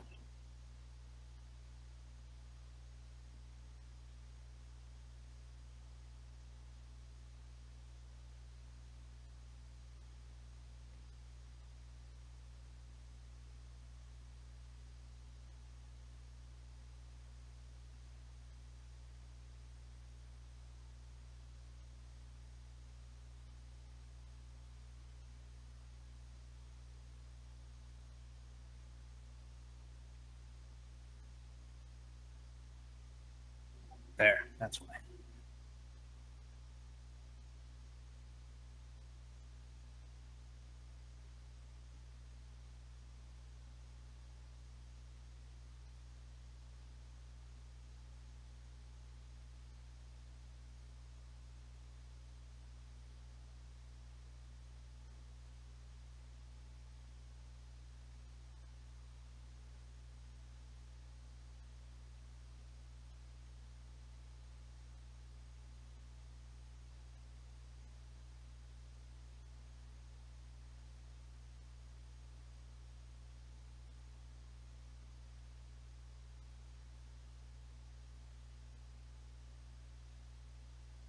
There, for your knowledge and when Will gets back.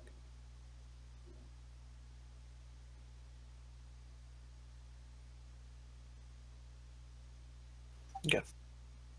And Adam, you know why that is. I haven't been in the water in forever. Hang on.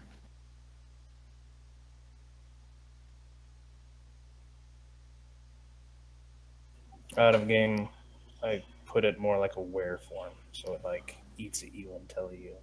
I'll probably look over to Thran and just, he won't touch you. He'll just kind of give you that Marco look of, you know, let me know if you need anything. Okay. It's gonna be rough going for a little bit. Yeah. Well, I hope you guys didn't get too mad I attacked that thing, but when Oh no. Blazeel said don't trust it, that means kill, Oh, especially don't. since what I am. Don't worry. Oh yeah, you're an Azamar. You want to kill that thing. I mean, Marco was hesitant towards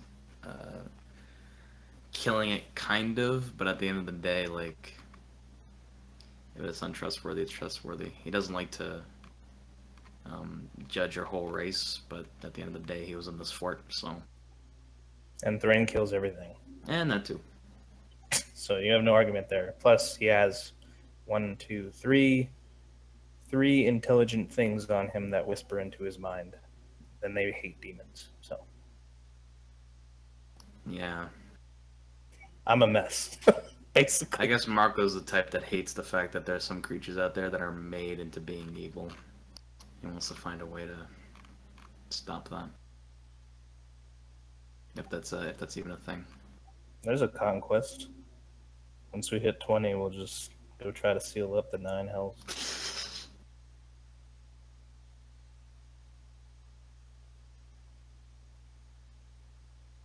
A 15 Baylor encounter.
Alright, I'm back. Welcome back.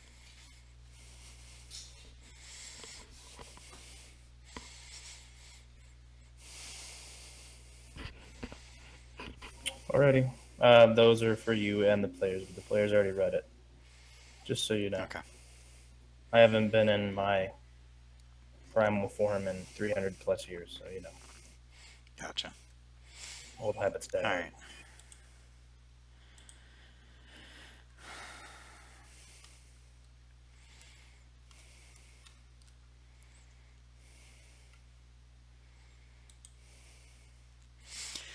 In the room that you're in, where the Rakshasa and the Incubus was.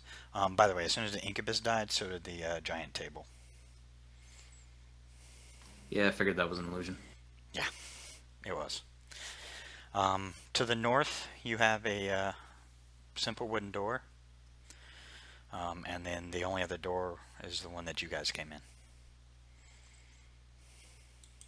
Well, I'm trying to go towards the Deljorian shadows, like, and see if they're still okay. Is there a way to disenchant the light? As soon as you get near them,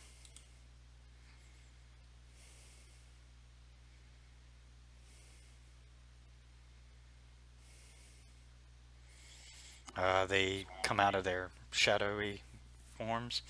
Basically, you see the small circles of shadow form up, kind of like, remember from T2 where dude comes out of the molten metal and then forms himself? It's kind of what you see happen with these guys. Oh, yeah. And then they form into their forms, and they're like, okay. Alright, good. Alright, good. Esper to shake his head. It's like, ah. Is everyone quite done? Let's go. Sarah, are you good? She nods. Let's kick these fuckers' asses and let's get it over with. Let's go find the dickhead in charge. Okay, I'm going to give you guys a choice. Do we want to say that... Do we want to skip ahead and get to the big boss fight? Or do you want to work your way there through the next couple of sessions? It is up to you guys what you guys want to do. My vote is to move our way through. I'll be honest, I think I'm a little bit, I don't want to skip over anything anymore. I think I want to work our way through. How do you guys feel? I'm gaming with whatever you guys decide. I just got here, so. I don't care either way either. I just would rather not have a Diablo-esque hack and slash for 5 sessions.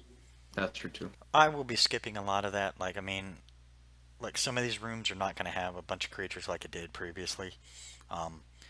So I'm going to I will be personally limiting, which rooms have things and, put them, put worthwhile creatures in places where I think they'd be, it'd be fun to encounter them. So, you don't have to worry about a Diablo-esque hack and slash happening.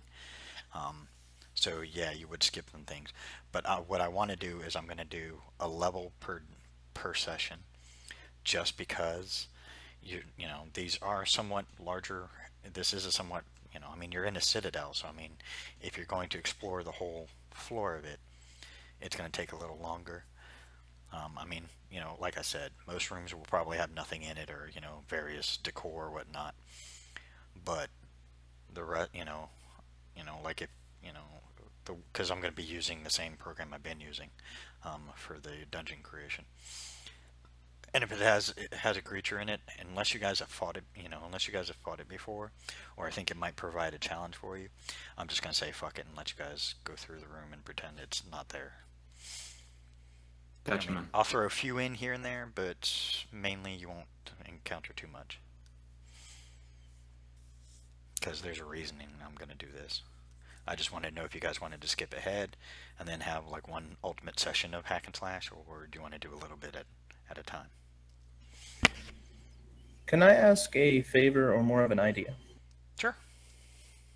Okay, to make this interesting for everybody, because I know everybody, I may have made my character combat oriented, but I more enjoy the RP and the immersion of it. So maybe while we're doing this, if we want to do the dungeon crawl, I guess, for lack of better terms, you can sprinkle some, maybe there's a library somewhere with info on the Sky Elves. I think that's who owns the city, right? Yes, this would be a Sky Elven city, and you guys haven't hit the library yet. I have the room. The room is already set up, and so I already had that room set up and specifically designed for you guys because I knew that was coming. Okay, so just so there's enough for everybody.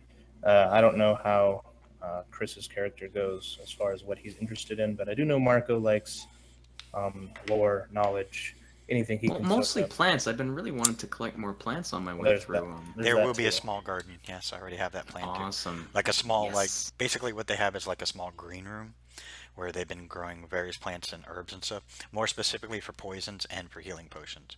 So you guys will Awesome. have your fill of stuff in there. All right. That's excellent. good. And the other thing Base- is, in game, I know our characters would want to push forward to the center of evil, if you will, as fast as possible. So realistically, we wouldn't be searching every room because we're trying to hurry up and take this so that there's no word of reinforcement coming in and we lose it as soon as we take And it. also so So- that we can explore it later. Fair enough. Exactly. Okay. So do you guys want to find, do you want me to just kind of hint to you the most direct route, or just say you guys go the most direct route? Well, here we could do it this way. How about that? I can commune with Bazil and ask for his. I know it's not a cleric thing, but since I'm his I got servant, you. if you I want to got call you. it. Actually, you're his champion. Write that down. You're Right. the champion of Blazil. Right. Yeah, if you want to say, call upon it, you can only do this once every 2 weeks, so every 28 days, Sure. or once a month, basically. Yep. In our terms, once a month. Right. Yeah, I'd say you could do that, and that'd be his one time where he massively helps you out. So he goes, oh, you guys sit and talk for a minute in character, and you're like, actually, I'm gonna let you guys talk it out in character. Okay. Go ahead. Mighty Blazil, this is your servant Esperini. You put me here for a reason, and we require your help to complete your mission. Hear my call. Okay. As you guys are sitting there, you're taking a quick break because you're like, you're trying to figure out where you want, what's your next move. Do you want to go, north, or do you want to go back around and maybe find a different way because you did cut a few corners?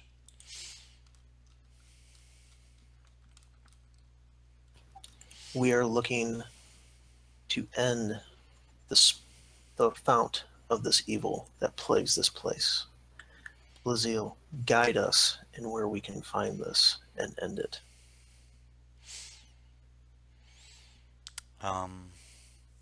As he's doing this, you see the wings pop back out again, but you have a feeling this isn't him doing it. This is more of a divine presence doing it. I'll kind of give a kind of a nod, a respectful nod to Esperini. You'll see a like a yellowish glow go around Esperini, and he kind of floats up, and he kind of, floats up, kind of like bearing his chest, almost as if, offering himself up to Blazil. And you all kind of hear in a very low tone, I will aid you, but this can be the only time for a while that I will be able to assist you.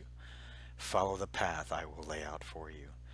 That is your most direct route to the next level. From there, I will do what I can, but I recommend asking the others for their guidance.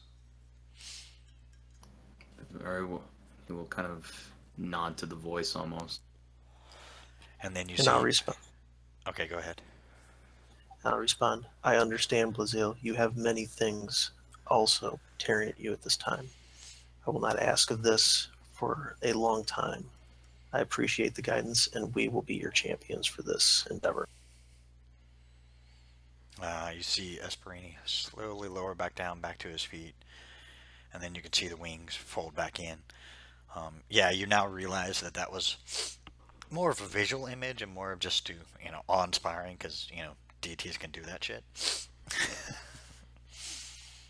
Deities got to show off. They got to show off every so often. Makes people believe in him more. Hell yeah. All right, and then I'll walk over to the guys and be like, gentlemen, this is where Blazil has told us we should go.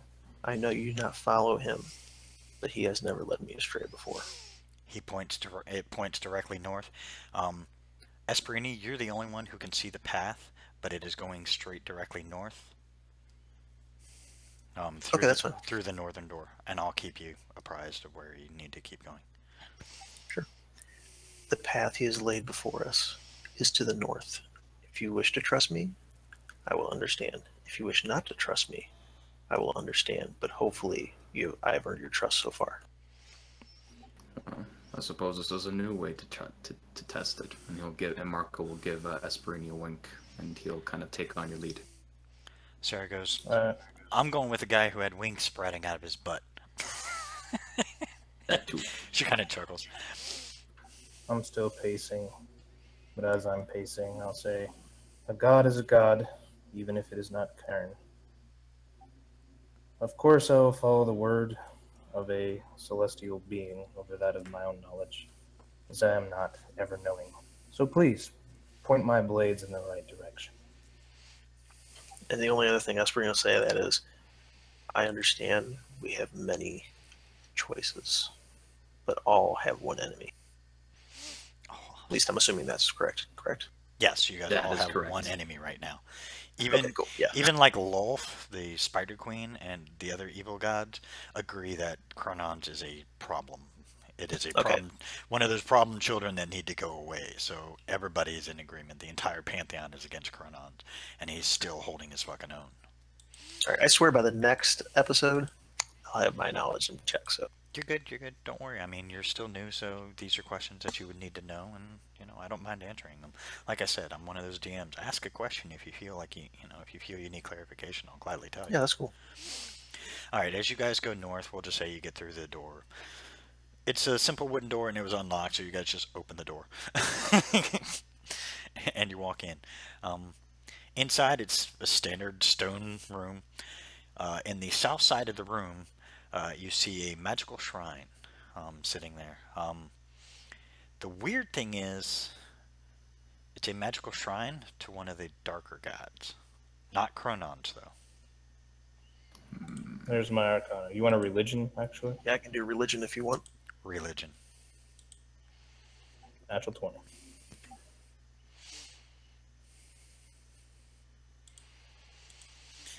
Nice. Okay, you guys know this is Nathan, the god of the dead, the god of necromancy, and the god of the undead. No, I really don't like it. Yeah, god of night, god of undead, necromancy, ghosts, death, and decay. It is not of Chronons. If I recall correctly, all the Pantheon is at risk. Let us keep it here. What do you think? I agree. We should not mess with it because, yet again, we should all be on the same side, all against him. Agreed. Is there anything odd with it though, like it's knocked over? No, actually, ironically, it's still intact. Roll an Arcana check. I did a 22. Yeah, I saw. I want the others too as well. Okay.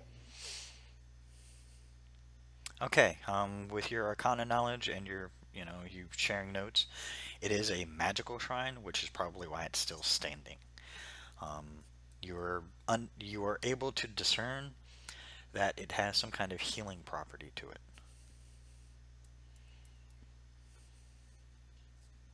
And I'll explain that to them. Yeah, and Marco can look to that and say, And he'll just kind of lightly focus on the Graveweave pendant and just simply touch it to feel the resonance of it. Oh, it's got some pretty powerful magical resonance to it. You have a feeling that it can remove all kinds of ailing effects like poison, curses. It can also, it will also heal any wounds that anybody has taken, is what you're able to gather from it.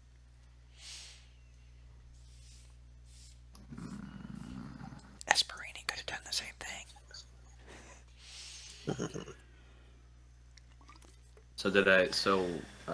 I just feel that there's a very powerful magical resonance associated Very with this. powerful magical healing resonance to it. It is specifically a Right. healing one. And with that Arcana check, I'll kind of repeat the same thing to him. I think for anyone that was wounded, I understand this is not your deity that you follow, but I believe it has properties that may help the ones that have been injured. The Pantheon's out of their role. And he just simply, and what he'll do is he'll focus to absorb a little bit of the resonance, because he needs at least 4 hit points to be back at full. You're at full hit points. You feel the few wounds you took close up. It seems safe. Just simply take the resonance in. He should be able to heal you all. If you need it. Sarah Lucky. walks over. Yeah, Sarah walks over and she touches it and she just concentrates. And you can see, like, the dark magical tendrils kind of climb up her arm, which is the same thing that happened with you, Marco. And you were kind of like, at first, because it's dark. I mean, Actually, he didn't mind. okay. Yeah, you're just like, whatever. You see dark tendrils crawl up her arm, and you can see where the wound was. You can see it glows slightly, and you can see her gasp as it heals. And then you can see this like puff of like magical smoke just seem to pop out from where her head is, and it seems to, that's it, that's all it does. And she goes, I feel so much better, and I didn't even realize I was feeling ill. I'll look inside myself and I'll ask, even though I don't really want to do my communal, I'll just ask.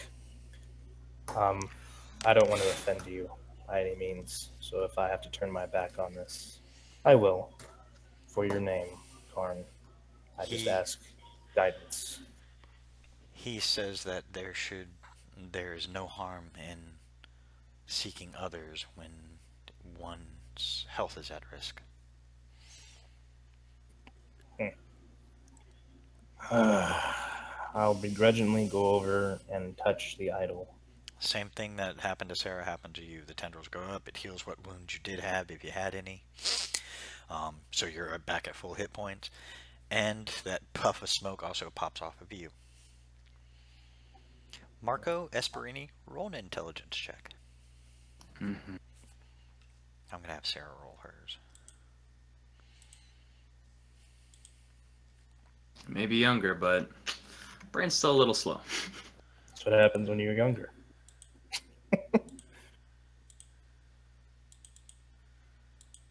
Yeah, but you also lose your IQ once you're around 21 over the years. Okay, she doesn't get it either. Shitty. Esperina, the most you're able to determine is that the only 2 people that were hit by that Rakshasa seem to be the only ones that had that puff of smoke pop out of their head.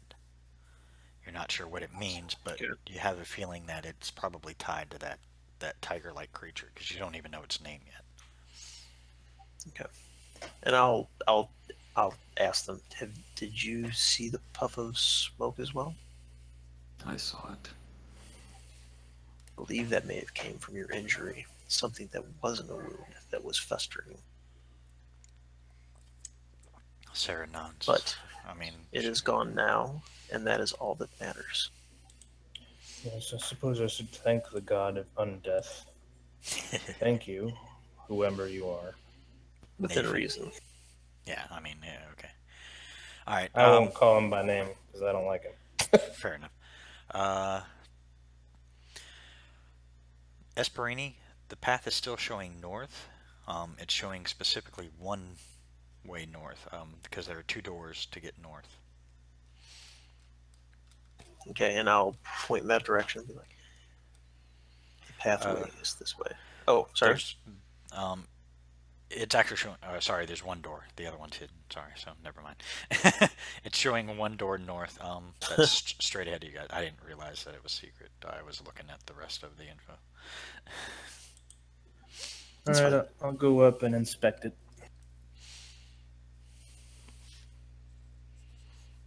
I will help him.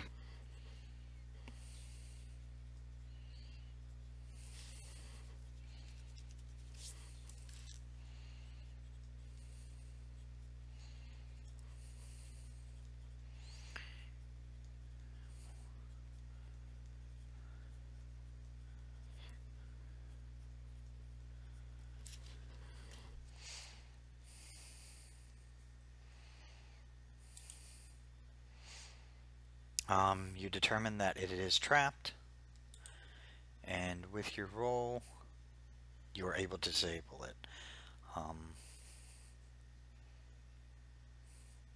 It's a good wooden door. It was stuck, and it was trapped. You uncover the trap, and you open the door. Okay. I'll do my stealth 30 and peek in.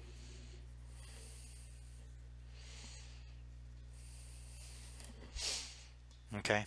You see a spirit naga, which you've run across before, and 7 troglodytes. I'll look back, and this is the right door your god says to go. Yes. He says north, yes. Very well then. I'll lightly close the door and begin painting my face with whatever debris I can find. Okay. And say, while I'm doing that, I'll say, troglodytes, spirit naga, in the next room. Would Esperine know what these are? Roll an intelligence check.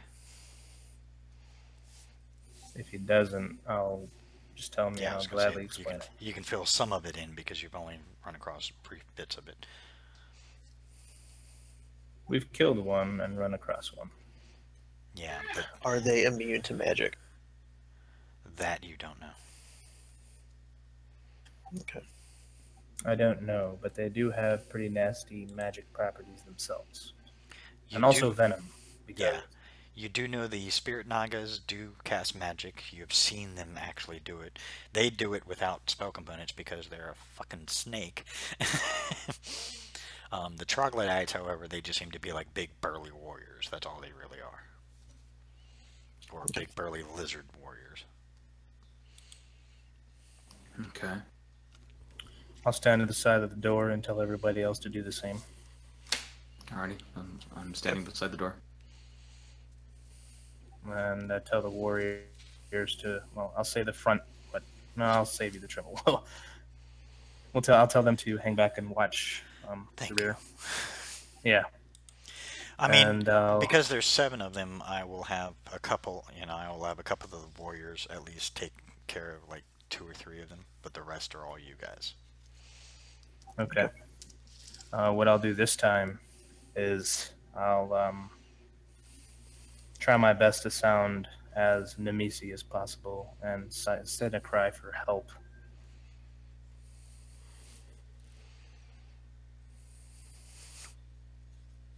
Would you like a performance on that?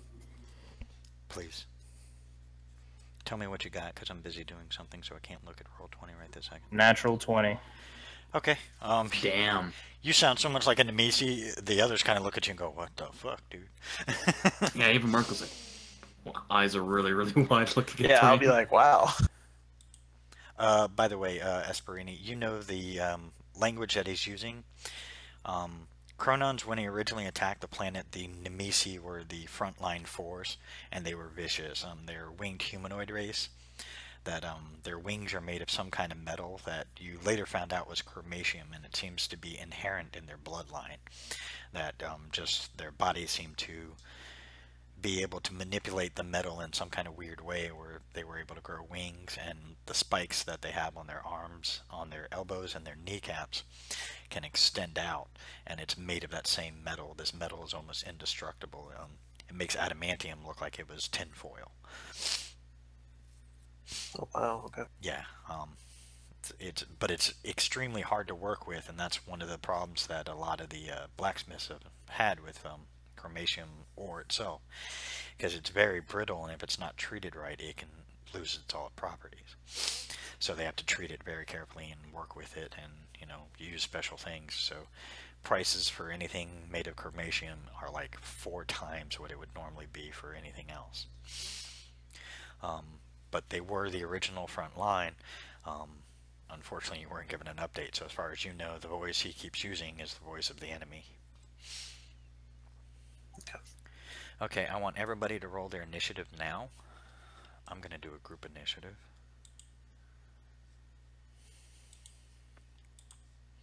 Damn. Damn, look at that. It's the power of 0.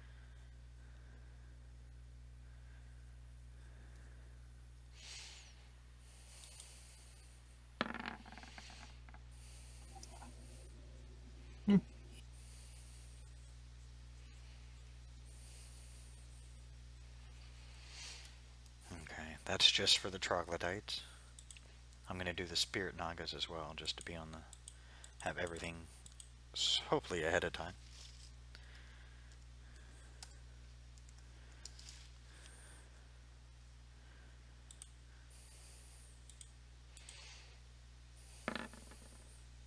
Wow. Some decent rolls for these guys.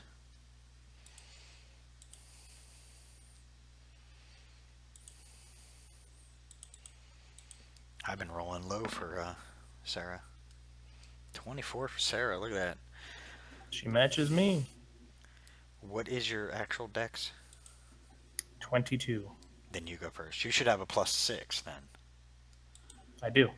Oh, okay. Oh, okay. Okay. Alright, so you'll be going before her, and you guys will be going first, but let me make sure everything is set up ahead of time. Alright, the troglodytes are the ones that run in the room. As you know, yell for help and do it so weirdly that everybody's like, whoa, dude, man. They come busting through the door, running in the room. You guys get one surprise round. Okay. We'll just do it in initiative order. Alright. I want to envenom my swords and hit the spirit naga straight away. He's in the back. He hasn't come into the room. Alright, then I hold my turn until he does. Okay. Sarah will go. She's going to attack one of the bad guys in, one of the troglodytes. You do remember the troglodytes were very weak and died pretty quickly. Gotcha. AKA they have a shit ton of no hit points. A shit ton of non-points. I like that. Yeah. Wow, that really hits. Kind of feel sorry for the guys now. Not really. 14 points of damage. Jesus. Okay. That's her turn. No, sorry. She actually gets 2 turns. She's going to try and hit him again, just to take him out. Whew. And she kills one. Max damage both times. Good job. Yeah, let's just hope the bad guys don't roll that. Yeah. Esperini, hey, look, you get to go now. Hey, all right. All right, so what is the rough ranges from where I'm at compared to the enemies? There are now 6 troglodytes left. There is a long distance Naga in the other room who has not come in and doesn't seem to be making a move towards coming in. And other than that, it's just the troglodytes, and basically they came into the room in like a little pile. So you guys have basically, the way you were, the way you positioned, as soon as they ran in, you guys kind of semicircled around them, so they're stuck in between you guys. Okay, is the Naga more than 120 feet away? No, he is within 120 feet. All right, I'm going to Eldritch Blast him twice. Nice. I'm glad I'm on the Naga then. I'll just do it as advantage since it's 2 attacks, okay? Sure, that's fine. Woo! Only spells can crit. They can, it's still damage. Yep, it's more of it's an accuracy based attack. Yeah. All right, so Roll one more time with advantage. Because I don't like that. Okay. We'll just say you get advantage because it's a surprise attack. The Naga wasn't expecting it either. He heard help, so he wasn't really expecting an attack. That hits. Either way. okay, so roll damage twice. Yep, roll damage twice. 15. 26, nice.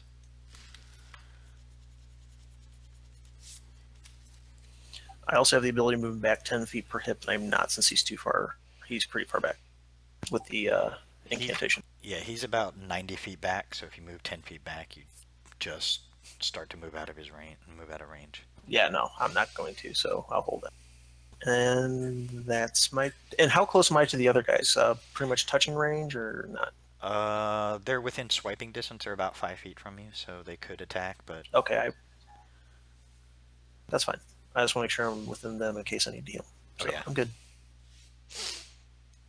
Like I said, they have a whole lot of no hit points, so this should go pretty quickly. All right, cool. Let's see. It is now, ironically, no, it's still a surprise round. So Marco, go ahead and go. All right, excellent. Okay, I'm going to simply attack one of the troglodytes that's closest to one of my friends. Okay. You get a +2 to your hit, I believe. Alrighty. Because you're flanking. 29. Oh, that hits definitely. They have a whole lot of no armor either. 8 damage. Nice. And I will hold, and I will just, not use my bonus action, and that's it. Okay. I'll just keep alongside Esperini. Alright, back to the top of the order. Thrain, your go. The Naga has taken a hit, but is not moving into the room. He now realizes there's a spellcaster, and he is actually backing up. Okay, can I dash past the troglodytes in order to get to him? No. Or will they even notice me? No, unfortunately they're blocking the way. They haven't noticed you, but they're blocking the way of the door, because they just came in a pile. No, actually you got a few feet. With your stealth you're good, so you can get by him. Okay. I'll, does the Naga, do I want me to roll another step check because I'm in a different room for the Naga or anything? Yep, roll another stealth check. 20. You're good. Okay, I'll try to sneak up to it while it's backing up. And for funnies, I'll get behind it until it hits me, and then I will cut into it. Okay. You get it Scare behind the it. shit out of it. Yeah, you get behind it, it hits you, and it turns around and looks at you, and it just glares, and it kind of hisses. Hit it and kill it, please. Probably. Okay, roll.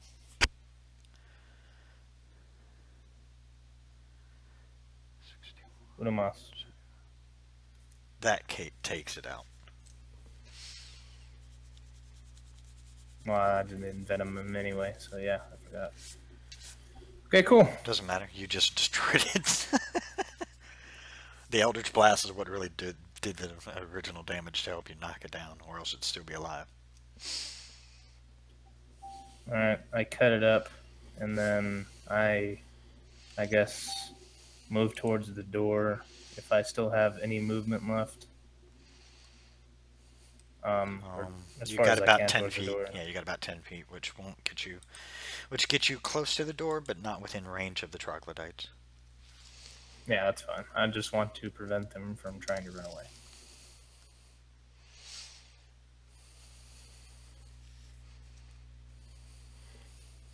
And I'll end my turn. With saying, Naga's down. I'll kind of nod towards you, Marco. Okay. Sarah's gonna go try and hit another one.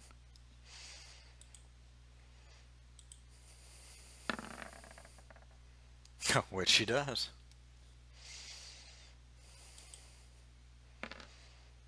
Nice, max damage again. Look at that. And she kills one. She actually kills one Marco hit. Nice. Haha, get him!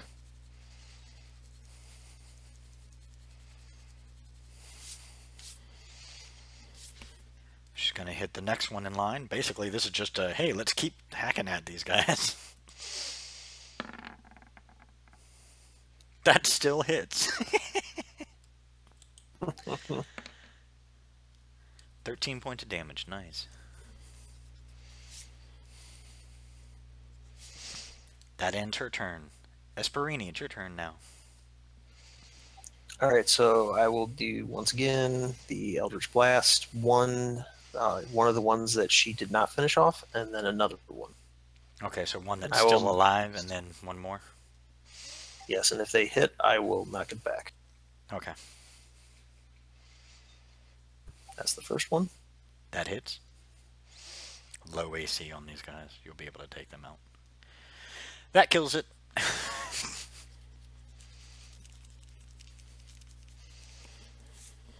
That one, funny enough, hits. And he'll be thrown back 10 feet. That one is thrown back 10 feet and is still alive, but now it's pissed off. And that's my turn. My turn? Nope, it's their turn. Ah, that's right. They finally get a chance to fight something. The one that got knocked 10 feet back is coming straight at you, Esperini, and it's going to make... It makes 3 attacks. It makes 1 with a bite and 2 with its claws, so the bite is first.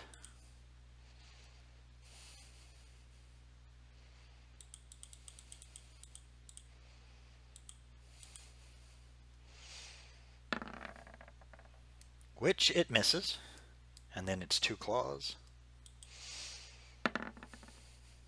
Misses again. And misses again. Wow, these guys suck. See?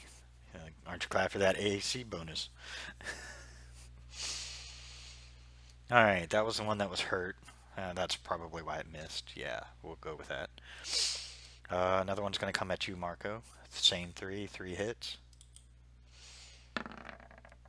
Misses. Well, Misses. oh,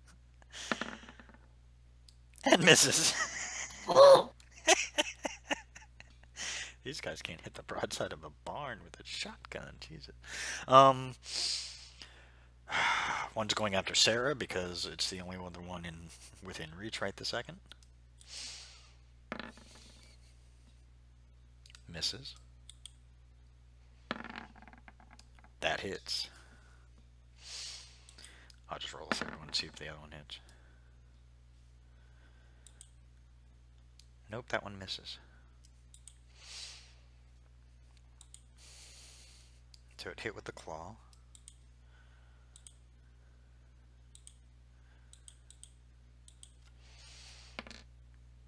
A whopping 5 points of damage.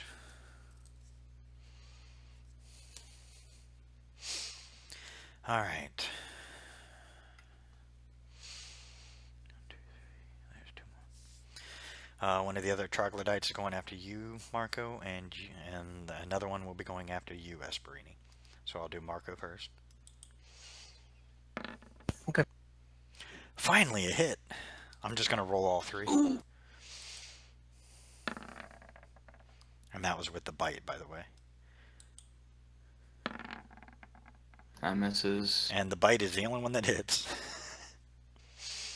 Alright, so what do I take? A whopping 5 points of damage. Esperini, a bite at you, misses. Misses. See pattern developing here. They can't hit Esperini. Well, they want to bite off all that light. Yeah, they're kind of getting bothered by it. Alright, that ends their turn. Marco, it is now your turn. I will take... Is it possible if I could take my Produce Flame, and since there were multiple that attacked me, kind of spin it around me to try and do it in a cone? You mean in like a tornado kind of effect? Somewhat. Mostly in a 180 like degree thing or in front of me to the ones that are attacking me. I'll give That's you, possible. for the first hit, a regular hit with that. However, the second hit will be at a higher AC. So Okay, that's go fine. ahead and go ahead and roll for that. That's 17. First one hits, yeah. Like I said, they have shitty AC. That probably doesn't hit. Nope, with the adjusted AC, you actually miss that one, but the first one you do at least get a hit on. And that kills it. Yeah, 8 and 7 down. Yeah, 15. By the way, these guys have a total whopping of 20 hit points, so they go down pretty quick. Gotcha. Yeah, from the various hits that everybody's been doing against these guys, you pretty much determine that they're not very tough, so they can be taken down pretty easy. That's how it goes in game, basically. All right, back to the top of the order. Thrain, you go first. Okay. Are they grouped up? Is there any grouped up? I guess around Marco. How many? There are 2 on Marco. There are 2 on 2 on Marco, and 2 between Esperini and Sarah. There's 1 on Esperini, 1 on Sarah, and the one on Sarah is alternating between the 2 of them. So there's 4 Okay. left. 4 left total. I'll go help out Marco. 2 slashes on one, 2 slashes to the other. Hit. Nope, it's critical fail. Nope. However, is it hit at all? Roll the damage.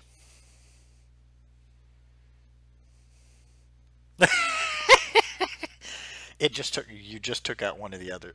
No, sorry, you just injured one of them. Okay. That hits, And there's the other one. and that kills the other one. All right. And then, how many feet did that take to get to Marco? About 20 feet. Can The other one make is it still alive to though. You killed. Sarah? Hold on. You only killed one. The other one you hit accidentally. It's still alive though.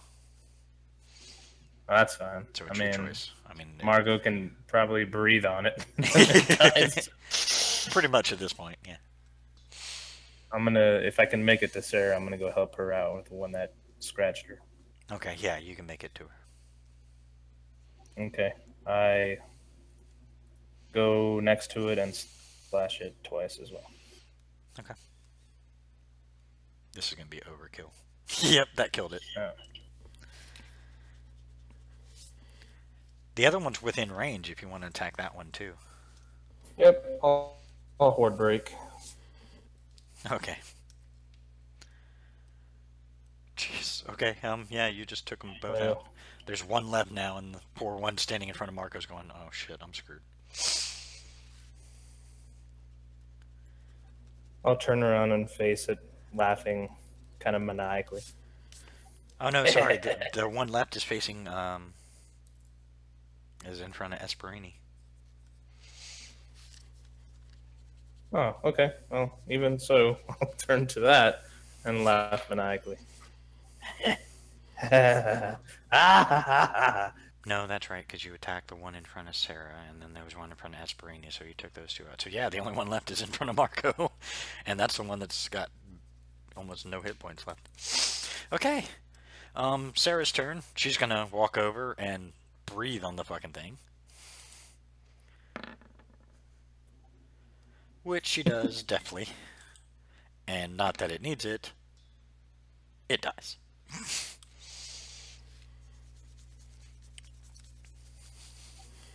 Drain is stabbing the one that scratched Sarah repeatedly into mush. Okay, you got troglodyte mush. And after the battle, and everything's dead now, correct? Yes, everything is dead.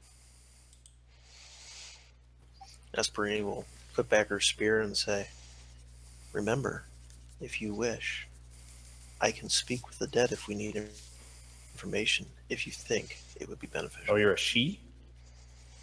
Oh, I said he. I'm sorry. He. Okay. Whew. Thank God. There's a reason for that. But Yeah, there is.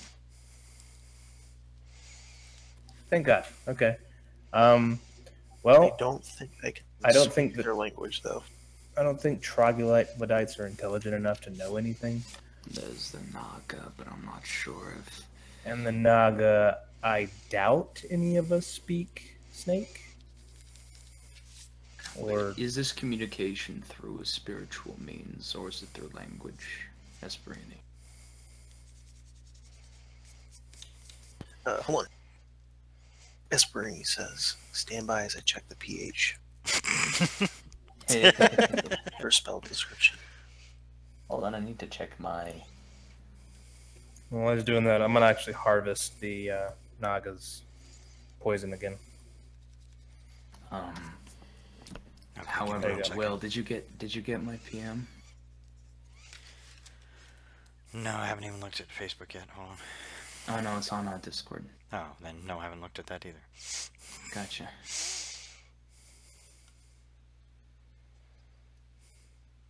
No, that's fine. If you need to jump out, jump out. We can stop it there. Yeah, it's up to you guys if you want to keep continuing, but I actually, this is some important stuff, I think. So I'm actually gonna have to head out, guys. Some friends of mine want to talk to me about some important stuff. I'll talk to you guys later, okay? Sorry to cut it short because of me. No worries, man. No worries. Do what you gotta do. Anyway, yeah. Next week, I pretty much promise that this won't happen again. I think by then this will all be settled. So I'll see you guys. All right, see you, bud. See you guys.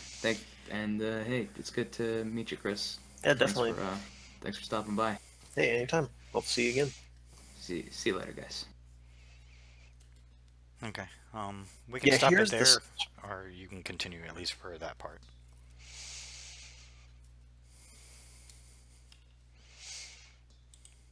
It's your call. I just really want to know if I got the venom sacs out of it. Oh, 1 second. Yeah, you did. I have 2 already, but I don't know what they do. 2 more. I'll have to look it up. Okay. So you have a total of 4. Go ahead. What does the spell say? There you go.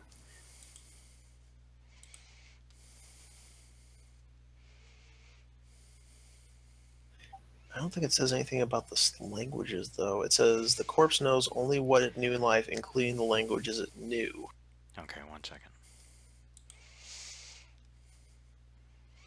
You would not be able to speak what the troglodyte speaks. However, let me check the spirit naga.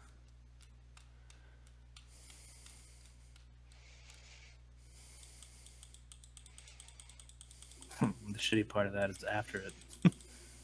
If it sees you as hostile, it doesn't have to tell you the truth. Oh, absolutely, but you never know. Depends on how you speak to it.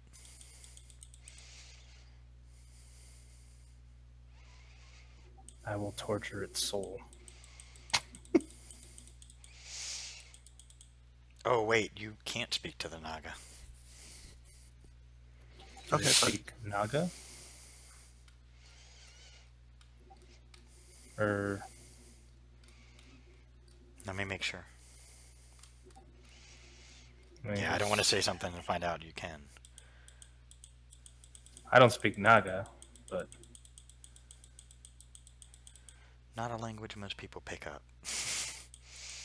No, I speak Aquian, though, so I don't know if that works. Yes, you can speak to it.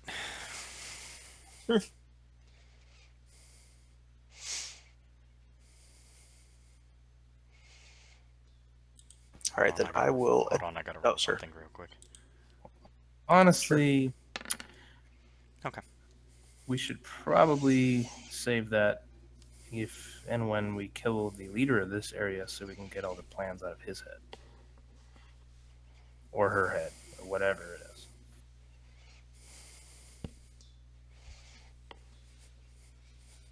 Unless you have multiple of those. Hold on 1 second.